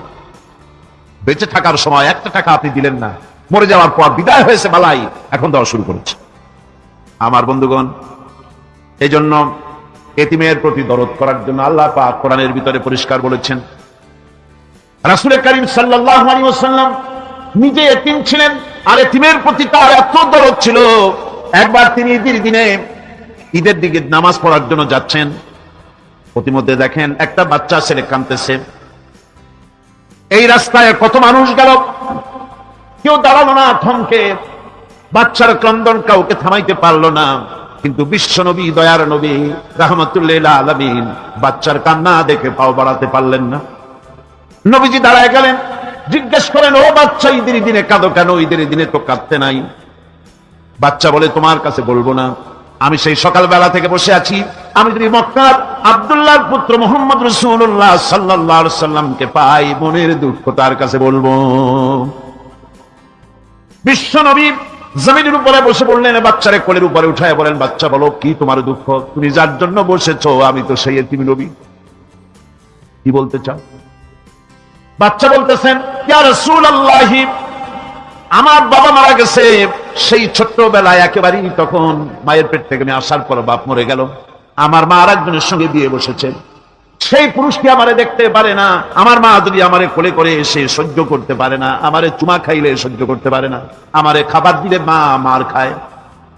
আজ ঈদের দিনে রাতে আমার মা আমাকে বলল, বাবারে তোমার কপাল খারাপ, তোমার বাবা মারা গেছে, তোমাকে সাহায্য করার কেউ নাই, আমি তোমার যত্ন করতে পারলাম না, কোলে নিয়ে সুমাও দিতে পারি না, আমার এমনই কপাল খারাপ।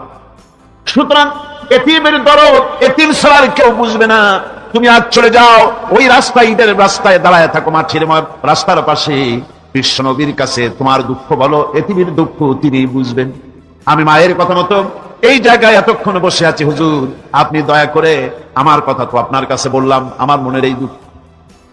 নবীজি বাচ্চার কথা শুনতেছিলেন, চোখ দিয়া পানি পড়তেছিল।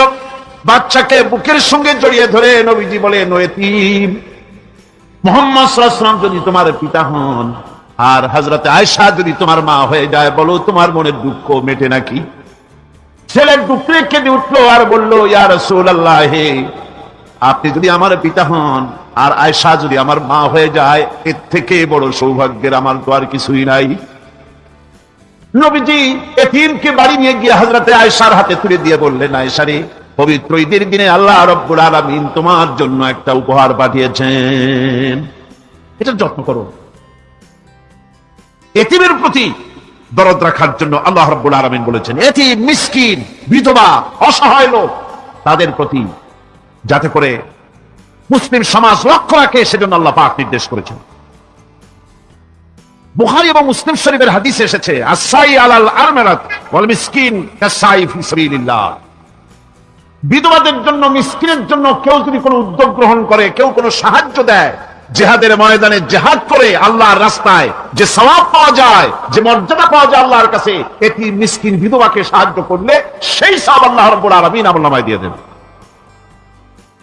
আমাদের প্রিয় নবী এতিম মিসকিনদের খুবই ভালোবাসতেন তার নিজের চাকর হযরত যায়েদ ও আনাস রাদিয়াল্লাহু তাআলা আনহুকে। সে সম্পর্কে এখন আলোচনা করা হচ্ছে।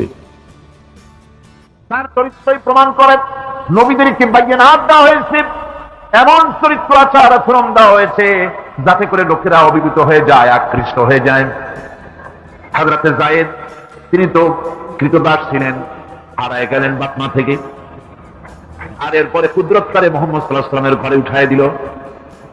তিনি তখন আল্লাহর নবী, তখন নবুয়তের দায়িত্ব পান নাই। যায়েদের পিতার কাছে খবর হয়ে গেল, যায়েদ আছে রাসূলের বাড়িতে, মুহাম্মদ সাল্লাল্লাহু আলাইহি ওয়াসাল্লামের বাড়ি মক্কায়। তারা এসে হুজুরের সঙ্গে দেখা করে বললেন, মুহাম্মদ সাল্লাল্লাহু আলাইহি ওয়াসাল্লাম জানতে পেরেছি আপনার কাছে আমাদের ছেলে যায়েদ আছে, মেহেরবানি করে তাকে আমাদেরকে ফিরায় দেন। হুজুর বলেন, যায়েদ যদি তোমাদেরকে চিনতে পারে আর যদি যেতে চায়, আমার পক্ষ থেকে কোনো আপত্তি নাই, অবশ্যই যাবে। তবে যায়েদ যদি যেতে না চায়, আমি এমন লোক নই যে কেউ আমার কাছে থাকতে চাইলে আমি জোর করে তাকে ছেড়েও দিতে পারি না, আমি তেমন লোক নই। পিতা বললেন, আপনি অবশ্যই যুক্তিপূর্ণ কথা বলেছেন। হযরতে যায়েদ কানা হলো। হুজুর বললেন, তুমি কি চেনো এদের কি? যায়েদ বললেন, তিনি ইনি আমার বাবা, উনি আমার চাচা। যায়েদের পিতা বলেন, বাবারে বাড়ি চলো, তোমার মা কেঁদে কেঁদে হয়রান, চলো বাড়ি যাই, বাড়ির যা কিছু আছে সব তোমাকে ফিরিয়ে দেওয়া হবে। হযরতে যায়েদ বলতেছেন, পিতা বাড়িতে যাচ্ছি তাই শুদ্ধ তাম দুনিয়াটা যদি আমারে দেওয়া হয়, এই লোকটির কাছে থেকে যে ব্যবহার পেয়েছি আমি এই লোকের কদম ছেড়ে যেতে পারি না। তার চরিত্রই প্রমাণ করে তিনি নবী, কি ব্যবহারটা পেয়েছেন। হযরত আনাস রাদিয়াল্লাহু তাআলা ছোট মানুষ, 8 বছর বয়সের সময় হুজুরের খাদেম হয়ে হুজুরের বাড়িতে আসতেন। আচ্ছা, 8 বছর বয়সের কিশোর ভুল তো করতেই পারে, গরম পানি চাইলে ঠান্ডা পানি এনে দেবে, স্যান্ডেল চাইলে দুটো আনবে, বিছানা বিছাইতে বললে উঠাই দেবে, এটা স্বাভাবিক। কিশোর মানুষ, ছোট মানুষ। এবার শুনুন, বাইয়ানাত কারে বলে? নবীদের বাইয়ানাত আল্লাহ যে দিয়েছেন সেটা কি জিনিস? সেটা হলো উন্নত মানের চরিত্র, আর ব্যবহার ওঠা বসা যা দেখলে মানুষ বুঝতে পারে তিনি আল্লাহর নবী। হযরতে আনাসের মুখে শুনুন, হযরতে আনাস রাদিয়াল্লাহু তাআলা আনহু বলেন, একাধিক ক্রমে টানা 10টি বছর রাসূলের খেদমতের ভিতরে নিয়োজিত ছিলাম। 10টি বছরের ভিতরে একটা দিনের জন্য নবীজি আমাকে ধমক দিয়ে কথা বলেন নাই। ধমক দিলেন না আমারে, এটা করছো কেন, এটা করো নাই কেন? সুবহানাল্লাহ বিহামদিহি। গোটা পৃথিবী সমস্ত মুমিন মুসলমানদের, পুরুষ আর নারীদের জীবন, কলিজা, রক্ত রাসূলের কদম মোবারক উৎসর্গ হয়ে যায়। মহান রাব্বুল আলামিনের কাছে তার হাবিব রাসূলুল্লাহ সাল্লাল্লাহু আলাইহি ওয়াসাল্লামের ছিল বিশেষ মর্যাদা। আসুন আমরা সে সম্পর্কে আলোচনা শুনি। আমার ভাইরা, রাসূল পাক সাল্লাল্লাহু আলাইহি ওয়াসাল্লাম আল্লাহর নবী এমন এক মহান সত্তা ছিলেন যে তিনি দোয়া আল্লাহর দরবারে হাত উঁচু করতে দেরি আছে, কিন্তু দোয়া কবুল হতে দেরি নাই। হিজরত করে মদিনায় এসেছেন, নামাজ পড়তে দিল চায়, কাবা শরীফের দিকে ফিরে যদি নামাজ পড়তে পারতাম দিলটা বড় ভালো লাগতো, কিন্তু হাত উঁচু করে মোনাজাত করতেছেন না, আল্লাহর কাছে বলতেছেন না যে আল্লাহ তুমি আমার কিবলাটা বাইতুল মুকাদ্দাস থেকে ফিরাইয়া মক্কা শরীফে বাইতুল্লাহর দিকে ফিরাই দাও, মুখেও বলতেছেন না, মনেও না, শুধু আকাশের দিকে বারবার তাকাচ্ছেন, মোনাজাত করেন নাই। মনে মনে আশা পোষণ করতেছেন যদি এমন একটা ওহী নাযিল হয়ে যেত। আল্লাহ রাব্বুল আলামিন সঙ্গে সঙ্গে রাসূল যোহরের নামাজ পড়তেছিলেন, 2 রাকাত পড়া হয়ে গেছে, এমন সময় ওহী নাযিল হয়ে গেল, قد نرى تقلب وجهك في السماء। ও নবী, আমি দেখতে পেয়েছি বারবার আপনি আকাশের দিকে তাকাচ্ছেন। সুবহানাল্লাহ, আমি দেখতে পেয়েছি। فلنولينك قبلة ترضاها فول وجهك شطر المسجد الحرام। আর দেরি নাই, আপনার মনের আশা পুরো হয়ে গেছে, এক্ষুনি আপনার কিবলা পরিবর্তন করুন। হুজুর 2 রাকাত পড়েছিলেন বাইতুল মাকদাসের দিকে ফিরে, বাকি 2 রাকাত তিনি মক্কা শরীফের কাবা শরীফের দিকে ফিরলেন। আজও পর্যন্ত সেই মসজিদ আছে, সাক্ষ্য দিচ্ছে নবীর কথা কিভাবে মঞ্জুর হয়। মসজিদে কিবলা তাই মদিনা মুনাওয়ারায় সে মসজিদ আজও আছে। রাসূল পাক সাল্লাল্লাহু আলাইহি ওয়াসাল্লাম এত বড় মর্যাদা সম্পন্ন ব্যক্তিত্ব, মহান ব্যক্তিত্বের উম্মতের মধ্যে আল্লাহ আমাদের শামিল করেছেন। শুকরিয়া স্বরূপ আমরা পড়ি আলহামদুলিল্লাহ। জোরে সোরে পড়েন আলহামদুলিল্লাহ। আমার ভাইরা, মর্যাদা এত বেশি আল্লাহ রাসূলকে আল্লাহ রাব্বুল আলামিন দান করেছেন। এই পৃথিবীতে কোন মানুষের সঙ্গে যদি আপনি বেয়াদবি করেন, তিনি আপনার বাপ হোক, তিনি আপনার মা হন, অথবা আপনার উস্তাদ হন, অথবা আপনার পীর হন, যে কেউ হোক না কেন, কারোর সঙ্গে যদি কোনো বেয়াদবি হয়ে যায় তো শুধু একটা বেয়াদবি ছাড়া আর কিছুই না। কিন্তু নবীজির সঙ্গে যদি কেউ বেয়াদবি করে, সেটা শুধু বেয়াদবি থাকে না, কুফরি হয়ে যায়। কি হয়ে যায়? কুফরি হয়ে যায়। রাসূলুল্লাহকে কেউ তাওহীন করলে, অসম্মান করলে, সমালোচনা করলে কাফের হয়ে যায়। যেমন কি হয়ে যায়? কত বড় মর্যাদা। রাসূল পাক সাল্লাল্লাহু আলাইহি ওয়াসাল্লাম তার সামনে সাহাবায়ে কেরাম বসা, হুজুর কথা বলছেন, সাহাবায়ে কেরাম তারাও কথা বলছেন। কথা বলতে বলতে এক পর্যায়ে সাহাবীদের গলার আওয়াজ বড় হয়ে গেল, হুজুরের গলার আওয়াজ শোনা যায় না, সাহাবীদের গলার আওয়াজটা বড় হয়ে গেল। আল্লাহ রাব্বুল আলামিন এতটুকু বরদাস্ত করলেন না, আমার নবীর গলার আওয়াজের চাইতে তোমাদের আওয়াজ বড় হলো কেন? সঙ্গে সঙ্গে ওহী নাযিল হয়ে গেল। আল্লাহ রাব্বুল আলামিন বলেন, ইয়া আইয়ুহাল্লাযীনা আমানু লা তারফাউ আসওয়াতাকুম ফাওকা সাওতিন নবী।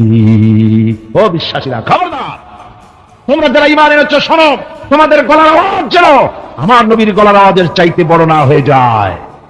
যদি তা হয়, আন তাহবাতা আমালুকুম, জীবনের সমস্ত ভালো কাজগুলি আমি আল্লাহ বরবাদ করে দেব।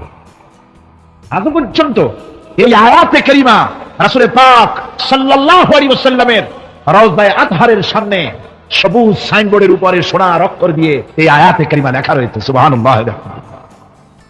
সর্বকালের, সর্বযুগের সর্বশ্রেষ্ঠ মহামানব, সর্বশ্রেষ্ঠ বিশ্বনবী, আল্লাহর পরে যার মর্যাদা, তিনি হচ্ছেন মুহাম্মদুর রাসূলুল্লাহ সাল্লাল্লাহু আলাইহি ওয়াসাল্লাম। রাসূলুল্লাহ সাল্লাল্লাহু আলাইহি ওয়াসাল্লামের প্রতি মহান আল্লাহর ভালোবাসার অন্যতম নিদর্শন হচ্ছে মেরাজ। এর মাধ্যমে আল্লাহ রাব্বুল আলামিন তার বন্ধুকে নিজের সান্নিধ্যে নিয়েছিলেন। এখন আমরা শুনব সেই মেরাজের কাহিনী। তুলির ধরা থেকে রাসূলকে আরশে আজিমে নিয়ে যাওয়া হবে। বোরাক এলো। বোরাক হচ্ছে মার্কুম থেকে উৎপত্তি। এর অর্থ হচ্ছে বিজলি, বৈদ্যুতিক গতি সম্পন্ন, ঘোড়ার চাইতে ছোট, খচ্চরের চাইতে বড়, এই জাতীয় একটা প্রাণীর মতো হযরত জিবরাইল নিয়ে আসে। আমাদের দেশে কারো কারো বাড়িতে আয়নায় বাঁধানো থাকে এই ছবিটা।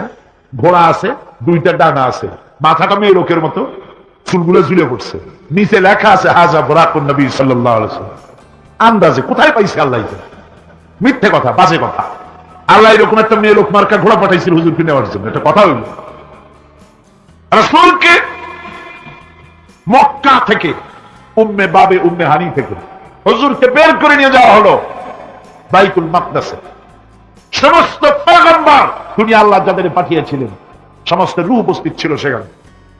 রাসূল করিম সাল্লাল্লাহু আলাইহি ওয়াসাল্লাম এখান থেকে মেরাজ করলেন। এতটুকু ছিল ইসরা। কোরআনে কারীম বলছে, আজকের কারি সাহেব যেখান থেকে তেলাওয়াত করেছিলেন, সুবহানাল্লাযী আসরা বিআবদিহি লাইলাম মিনাল মাসজিদিল হারামি ইলাল মাসজিদিল আকসা। সুবহানাল্লাযী, সমস্ত দুর্বলতা, অক্ষমতা থেকে মুক্ত সেই সত্তা যিনি তার বান্দাকে ইসরা করিয়েছেন, মেরাজ করিয়েছেন। সুবহানাল্লাহ। সমস্ত দুর্বলতা, অক্ষমতা থেকে মুক্ত তিনি পার করে নিয়ে গিয়েছেন। আর পরে মুহূর্তের ভিতরে মহাশূন্য পাড়ি দিয়ে, সেই মহাশূন্য মানে কি? এইখান থেকে সূর্য কত দূরে জানেন না? 9,30,00,000 মাইল দূরে এখান থেকে সূর্য। সেই সূর্য, তারপরে রয়েছে গ্যালাক্সি, মিল্কি ওয়ে, গ্রহ নক্ষত্র, সে যে কত দূরে, যে সমস্ত তারকা, এমন বহুত তারকা আছে যে তারকা সৃষ্টির পর তার আলো পৃথিবীর মাটি আজ পর্যন্ত স্পর্শ করে নাই। অথচ আলোর গতি প্রতি সেকেন্ডে কত মাইল? 1,86,000 মাইল। এই 1,86,000 মাইলের সেকেন্ড, এর মিনিট, এর ঘন্টা, এর দিন, এর সপ্তাহ, এর মাস, এর বছর, এটাকে বলা হয় লাইট ইয়ার, আলোকবর্ষ। সেই তারকা তৈরি হওয়ার পর কত সহস্র সহস্র লাইট ইয়ার চলে গেল, আজ পর্যন্ত সেই তারকার আলো পৃথিবীর মাটি স্পর্শ করতে পারে নাই। তাহলে সেই তারা কোথায়? আল্লাহ রাব্বুল আলামিন তার হাবিবকে চাঁদ, সূর্য, গ্রহ, নক্ষত্র, মহাশূন্য পাড়ি দিয়ে, তারপরে 7 আকাশ পাড়ি দিয়ে সিদরাতুল মুনতাহা পর্যন্ত নিয়ে গেলেন। জোরে কোন সুবহানাল্লাহ। এবার সিদরাতুল মুনতাহা পর্যন্ত যাওয়ার পথে যত ঘটনা ঘটল, সেগুলো আপনারা ইতিহাস থেকে পড়ে নেবেন, ওগুলি বলার সময় আমার কাছে নাই। সিদরাতুল মুনতাহায় যাওয়ার পর হযরত জিবরাইল বলেন, আর আমি যেতে পারবো না, এটা হলো বিপজ্জনক বর্ডার। আমি যদি আর এক চুল অগ্রসর হই তাহলে আমি জ্বলে পুড়ে ছাই হয়ে যাব, আমার আর যাওয়ার অধিকার নাই। হুজুর সেখানে বসে থাকলেন। জিবরাইল বলে গেলেন, এখান থেকে আপনাকে নেওয়ার কুদরতি ব্যবস্থা হয়ে যাবে। রাসূল দুনিয়ায় ফিরে এসে হযরত বেলালকে ডেকে বলেছিলেন, বেলাল গো, এমন কি আমল তুমি করো আমারে শোনাও। হযরত বেলাল বলেন, হুজুর আমার আমল তো সব আপনি জানেন। কয় না, কি করো শোনাও। বেলাল বলেন, হুজুর খাস আমলের মধ্যে এতটুকু আছে যে আমি কখনো বিনা উজুতে থাকি না। যখন উজু চলে যায় উজু করি, আর উজুর ইহতিমামের জন্য 2 রাকাত নফল নামাজ পড়ি। হুজুর বলেন, বেলাল তুমি এই আমল ছাড়বা না, কারণ সিদরাতুল মুনতাহায় হযরত জিবরাইল আমারে যখন ছেড়ে চলে গেলেন, আমার একা একা বড় ভয় লাগতে লাগলো। তখন আমার মনে হচ্ছিল তুমি যেন আমার চতুর্দিকে হাঁটতেছো। আমার ভাইরা, রফরাত নামক বিছানা চলে এলো। কুদরতি এই বিছানায় চড়ে নবীজি আল্লাহ রাব্বুল আলামিনের দরবারে আরশে আজিমে পৌঁছে গেলেন। জোরে বলেন সুবহানাল্লাহ, জোরে বলেন সুবহানাল্লাহ। যেখানে পৃথিবীর কোন মানুষের যাওয়া সম্ভব নয়, গোটা পৃথিবীর মানুষের মর্যাদা আল্লাহ পাক বাড়ায় দিলেন। আরশে আজিমে হুজুরকে নিয়ে গেলেন। তারপরে তিনি কথাবার্তা হুজুরের সাথে কি বললেন, সেই কথাগুলি নিয়ে আমাদের দেশে কথা হলো এই যে হুজুরকে নিয়ে আল্লাহ 5 ওয়াক্ত নামাজ দিছিলেন তো 50 ওয়াক্ত। মুসা আলাইহিস সালামের সাথে দেখা না হলে তো কাম সারছিল, আমাদের আর উপায় ছিল। আরে ভাই, শুধু নামাজটা ওই যদি উদ্দেশ্য হবে, তাহলে রোজার মতো তো আল্লাহ দুনিয়ায় বসে দিতে পারতেন কিনা, হজের মতো যাকাতের মতো পারতেন কিনা? শুধু নামাজের জন্য নয়, আল্লাহ পাকের কায়নাত দেখাবার জন্য আল্লাহ পাক তাকে নিয়েছিলেন। বেহেশত দেখাইছেন, দোজখ দেখাইছেন, ভালো কাজ করলে কিরকম শান্তি হবে, খারাপ কাজ করলে কিরকম শাস্তি হবে, চোখে দেখাই দিয়েছেন মুহাম্মদ রাসূলুল্লাহ সাল্লাল্লাহু আলাইহি ওয়াসাল্লামকে। মেরাজ থেকে ফিরে এলেন, ঘরে এসে দেখেন উজুর পানি, উজু করে দেখেছিলেন উজুর পানি তখনও গড়াচ্ছে। যে দরজা দিয়ে বেরিয়েছিলেন, দরজাটা ধাক্কায় তখনও কাঁপতেছে। যে বিছানায় শোয়া ছিলেন, সে বিছানায় মানুষ শুয়ে থাকলে যেমন উষ্ণ থাকে, সেরকমের উষ্ণ ভাব তখনও আছে। কেমনে হলো? কেমনে হলো? মাথায় ডুববে না। সুবহানাল্লাহ, কোন ডুববে? জোরে কোন সুবহানাল্লাহ। এটার ব্যাপারে কোন বিজ্ঞান, দর্শন, যুক্তির প্রয়োজন নাই। প্রয়োজন শুধু এতটুকু, আল্লাহ তার হাবিবকে নেবেন, কত দ্রুত নিবেন, কত দ্রুত পাঠাবেন, এটা তিনি ভালো জানেন, আমাদের কোনো জানার কথা না, ঠিক কিনা? তবে দৃষ্টান্ত যদি চান, তাহলে আমি দৃষ্টান্তটা এভাবে দিতে পারি, বুঝাবার জন্য একটা দৃষ্টান্ত দিতে পারি। সেটা হলো এই, ধরেন বাংলাদেশের কোন প্রেসিডেন্ট আসবে, পৃথিবীর যে কোনো দেশের এক প্রেসিডেন্ট আসবে। এটা আসার যখন খবর হয়ে যাবে, তখন পত্র পত্রিকায় রুট বলে দেওয়া হয়, এই রুটে রাষ্ট্রীয় মেহমান, রাষ্ট্রীয় অতিথি ভবনে আসবেন, এই রাস্তা দিয়ে সাধারণ ট্রাফিক চলাচল বন্ধ থাকবে। এয়ারপোর্ট থেকে নিয়ে রাষ্ট্রীয় অতিথি ভবন পর্যন্ত, মেহমান না আসা পর্যন্ত সমস্ত ট্রাফিক চলাচল বন্ধ। মেহমান পৌঁছে যাবে, তারপরে আবার স্বাভাবিক ট্রাফিক চলবে। এটা জানেন কিনা? জানেন কিনা? এইটা যদি পৃথিবীর সামান্য সলিমুদ্দিন কসিমুদ্দিন এই জন্য বলছি, আজ আছে কাল নাই, ঠিক কিনা গণ? আজ মন্ত্রিত্ব গেল, কালকে রাস্তা দাঁড়ায় বলবে রিক্সাওয়ালা আমার একটু নেওয়া, বাজারে মাছ কিনতে যাবো, ঠিক কিনা? সুতরাং এদের তো কোনো মর্যাদা নাই, আজ আছে কাল নাই। এই দুনিয়ার সলিমুদ্দিন কসিমুদ্দিনের জন্য যদি এভাবে ট্রাফিক চলাচল বন্ধ করে দেওয়া হয়, তাহলে আকাশ এবং জমিনে আল্লাহ রাব্বুল আলামিনের সর্বশ্রেষ্ঠ মেহমান জনাবে মুহাম্মদ রাসূলুল্লাহ সাল্লাল্লাহু আলাইহি সাল্লাম, এই মেহমান আল্লাহর দরবারে যাবেন। আল্লাহ যদি বলে দিয়ে থাকেন, আল্লাহ যদি হুকুম করে থাকেন, সময়ের গতি, বার্ষিক গতি, আহ্নিক গতি, আকাশের গতি, সূর্যের গতি, সময়ের গতি, রাত 3:45 10 সেকেন্ড, এখন সমস্ত গতি স্তব্ধ হয়ে যা, আমার হাবিব আমার দরবার থেকে ঘুরে যখন ঘরে ফিরে যাবেন, আবার 3:45 11 সেকেন্ড থেকে শুরু হয়ে যাবি। ইসলাম প্রচার করতে গিয়ে আমাদের প্রিয় নবীর উপর চলেছে অকথ্য নির্যাতন, যার প্রমাণ তাইফের ঘটনা। সেই কাহিনী এখন আমাদের সামনে সুললিত কণ্ঠে তুলে ধরছেন প্রখ্যাত মুফাসসিরে কোরআন হযরত মাওলানা দেলওয়ার হোসেন সাঈদী। ক্যাসেটের প্রযোজনায় সিএইচপি, পরিবেশনায় স্পন্দন অডিও ভিজুয়াল সেন্টার, ঢাকা। শুনুন তাইফের কাহিনী। তাইফের ময়দানে আমার রাসূল রক্ত দিয়েছেন, আমি সেই তায়েফ সফর করেছি। সেই তায়েফ, আমি তায়েফের ইতিহাস হাদিসে পড়েছি, চোখে দেখি নাই। তায়েফের চিত্র নিজের চোখে দেখে প্রাণ ভরে কেঁদেছি, যেখানে রাসূলের রক্ত পড়েছে। 3টি জায়গায় রাসূলের রক্ত পড়েছে, সবচেয়ে বেশি রক্ত পড়েছিল যে জায়গাটিতে, সেই জায়গায় প্রাণ ভরে কেঁদেছি। আমার স্ত্রী আমার সাথে ছিলেন। আমি তায়েফে গিয়ে লোকেরা আমাকে যখন বলল বিশ্রাম নিতে, আমি বললাম না, বিশ্রাম করবো না, আগে আমারে নিয়ে যাও। আমার রাসূলকে মারছিল এই রাস্তাটা, ওই রাস্তাটা আমার আগে দেখাও। 3 দিনের না খাওয়া, রাস্তার 2 দিকে কাফেরেরা দাঁড়ানো, চতুর্দিক থেকে পাথর মারা শুরু করে দিই। আহারে, এমন সুন্দর চেহারার মানুষ দেখে কেমনে মারল তারা? হুজুর পড়ে গেলেন, ওরা কাফেরেরা এসে দল করে ধাক্কা মেরে হাঁটালো। আবার হুজুর পড়ে গেলেন, বেহুশ হয়ে পড়লেন। আবার ওরা উঠায় জোর করে আবার হাঁটালো। তৃতীয় শেষ জায়গায় গিয়ে হুজুর বেহুশ হয়ে পড়ে গেলেন। শরীর থেকে সবচাইতে বেশি রক্ত পড়েছে সেখানে।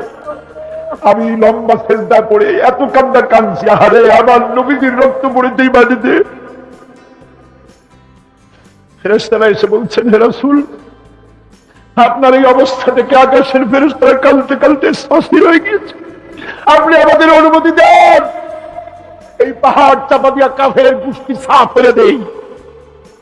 আমার নবীজি বললেন, না, আমি তো বলবো না, আমি তো পৃথিবীর মানুষকে প্রতিশোধ দিতে আসি নাই। আমি যদি হুকুম করি আর আমার হুকুম মতো সবগুলি যদি পাথর চাপা দিয়ে মাইরে বেড়ে দাও, তাহলে আমি কাল কালে পৌঁছাবো লা ইলাহা ইল্লাল্লাহু মুহাম্মাদুর রাসূলুল্লাহ। সঙ্গে যায়েদ, রক্তাক্ত শরীর। আরে এই শরীরের দিকে মানুষ একবার তাকাইলে চোখ ফিরাইতে পারতো না। হযরত আয়েশা বলেছেন, যে সমস্ত নারীরা ইউসুফ আলাইহিস সালামের দিকে হাত কেটে ফেলাইছিল, ওরা যদি আল্লাহ রাসূলকে দেখতো, হাত কাটতে কাটতে কলিজা কাটে ফেলাই দিত, টের পাইতো না। এমন মানুষের গায়ে কেমনে মাতুর বলল?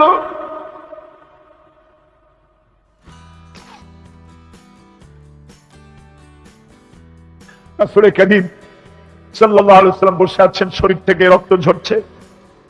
বুখারী শরীফে এসেছে, আত্তাস নামক এক যুবক আঙ্গুরের বাগান থেকে এক গ্লাস আঙ্গুরের শরবত এনে হুজুরের হাতে দিলেন।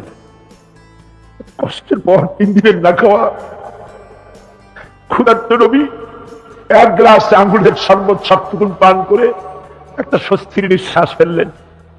বললেন, তোমার নাম না আত্তাস? তিনি বললেন, হ্যাঁ, আমার নাম আত্তাস। তোমার বাড়ি হযরত ইউনূস আলাইহিস সালামের গ্রামে? বললেন যে হ্যাঁ, আমার বাড়ি ইউনূস আলাইহিস সালামের গ্রামে। যুবক জিজ্ঞেস করলেন, হুজুর, আপনি কি করে বুঝলেন আমার নাম আত্তাস আর আমার বাড়ি ইউনূস আলাইহিস সালামের গ্রামে? আপনি জানলেন কি করে? হুজুর বললেন, আমিও নবী, ইউনূস আলাইহিস সালামও নবী, এক নবীর খবর আর এক নবীর কাছে থাকে। রাসূল গায়ের রক্তগুলি ধুয়ে দুইখানা হাত আল্লাহর দরবারে তুললেন। আজকে দুনিয়ায় কেউ নাই হুজুরের, খাদিজা নাই, আবু তালেবও নাই। রাসূল একা। সাহাবীরা দিনের বেলায় কাফেরদের ভয়তে হুজুরের সঙ্গে দেখা করতে পারে না। হুজুর বলেন, আমার ওই কষ্টের সময় খাদিজা নাই। ওই সব পাথরগুলি আমি আজও চিনি, যে পাথরগুলি আমি যাওয়ার সময় রাস্তায় পাথরগুলি আমাকে বলেছে, আসসালামু আলাইকা ইয়া রাসূলুল্লাহ। পাথরগুলি আমাকে সালাম করেছে। আল্লাহ পাক আমাকে সান্ত্বনা দিয়ে বলেছেন, ইয়া আইয়ুহান নবী হাসবুকাল্লাহ। ও নবী, কোন চিন্তার কারণ নাই, আমি আল্লাহ তোমার জন্য যথেষ্ট।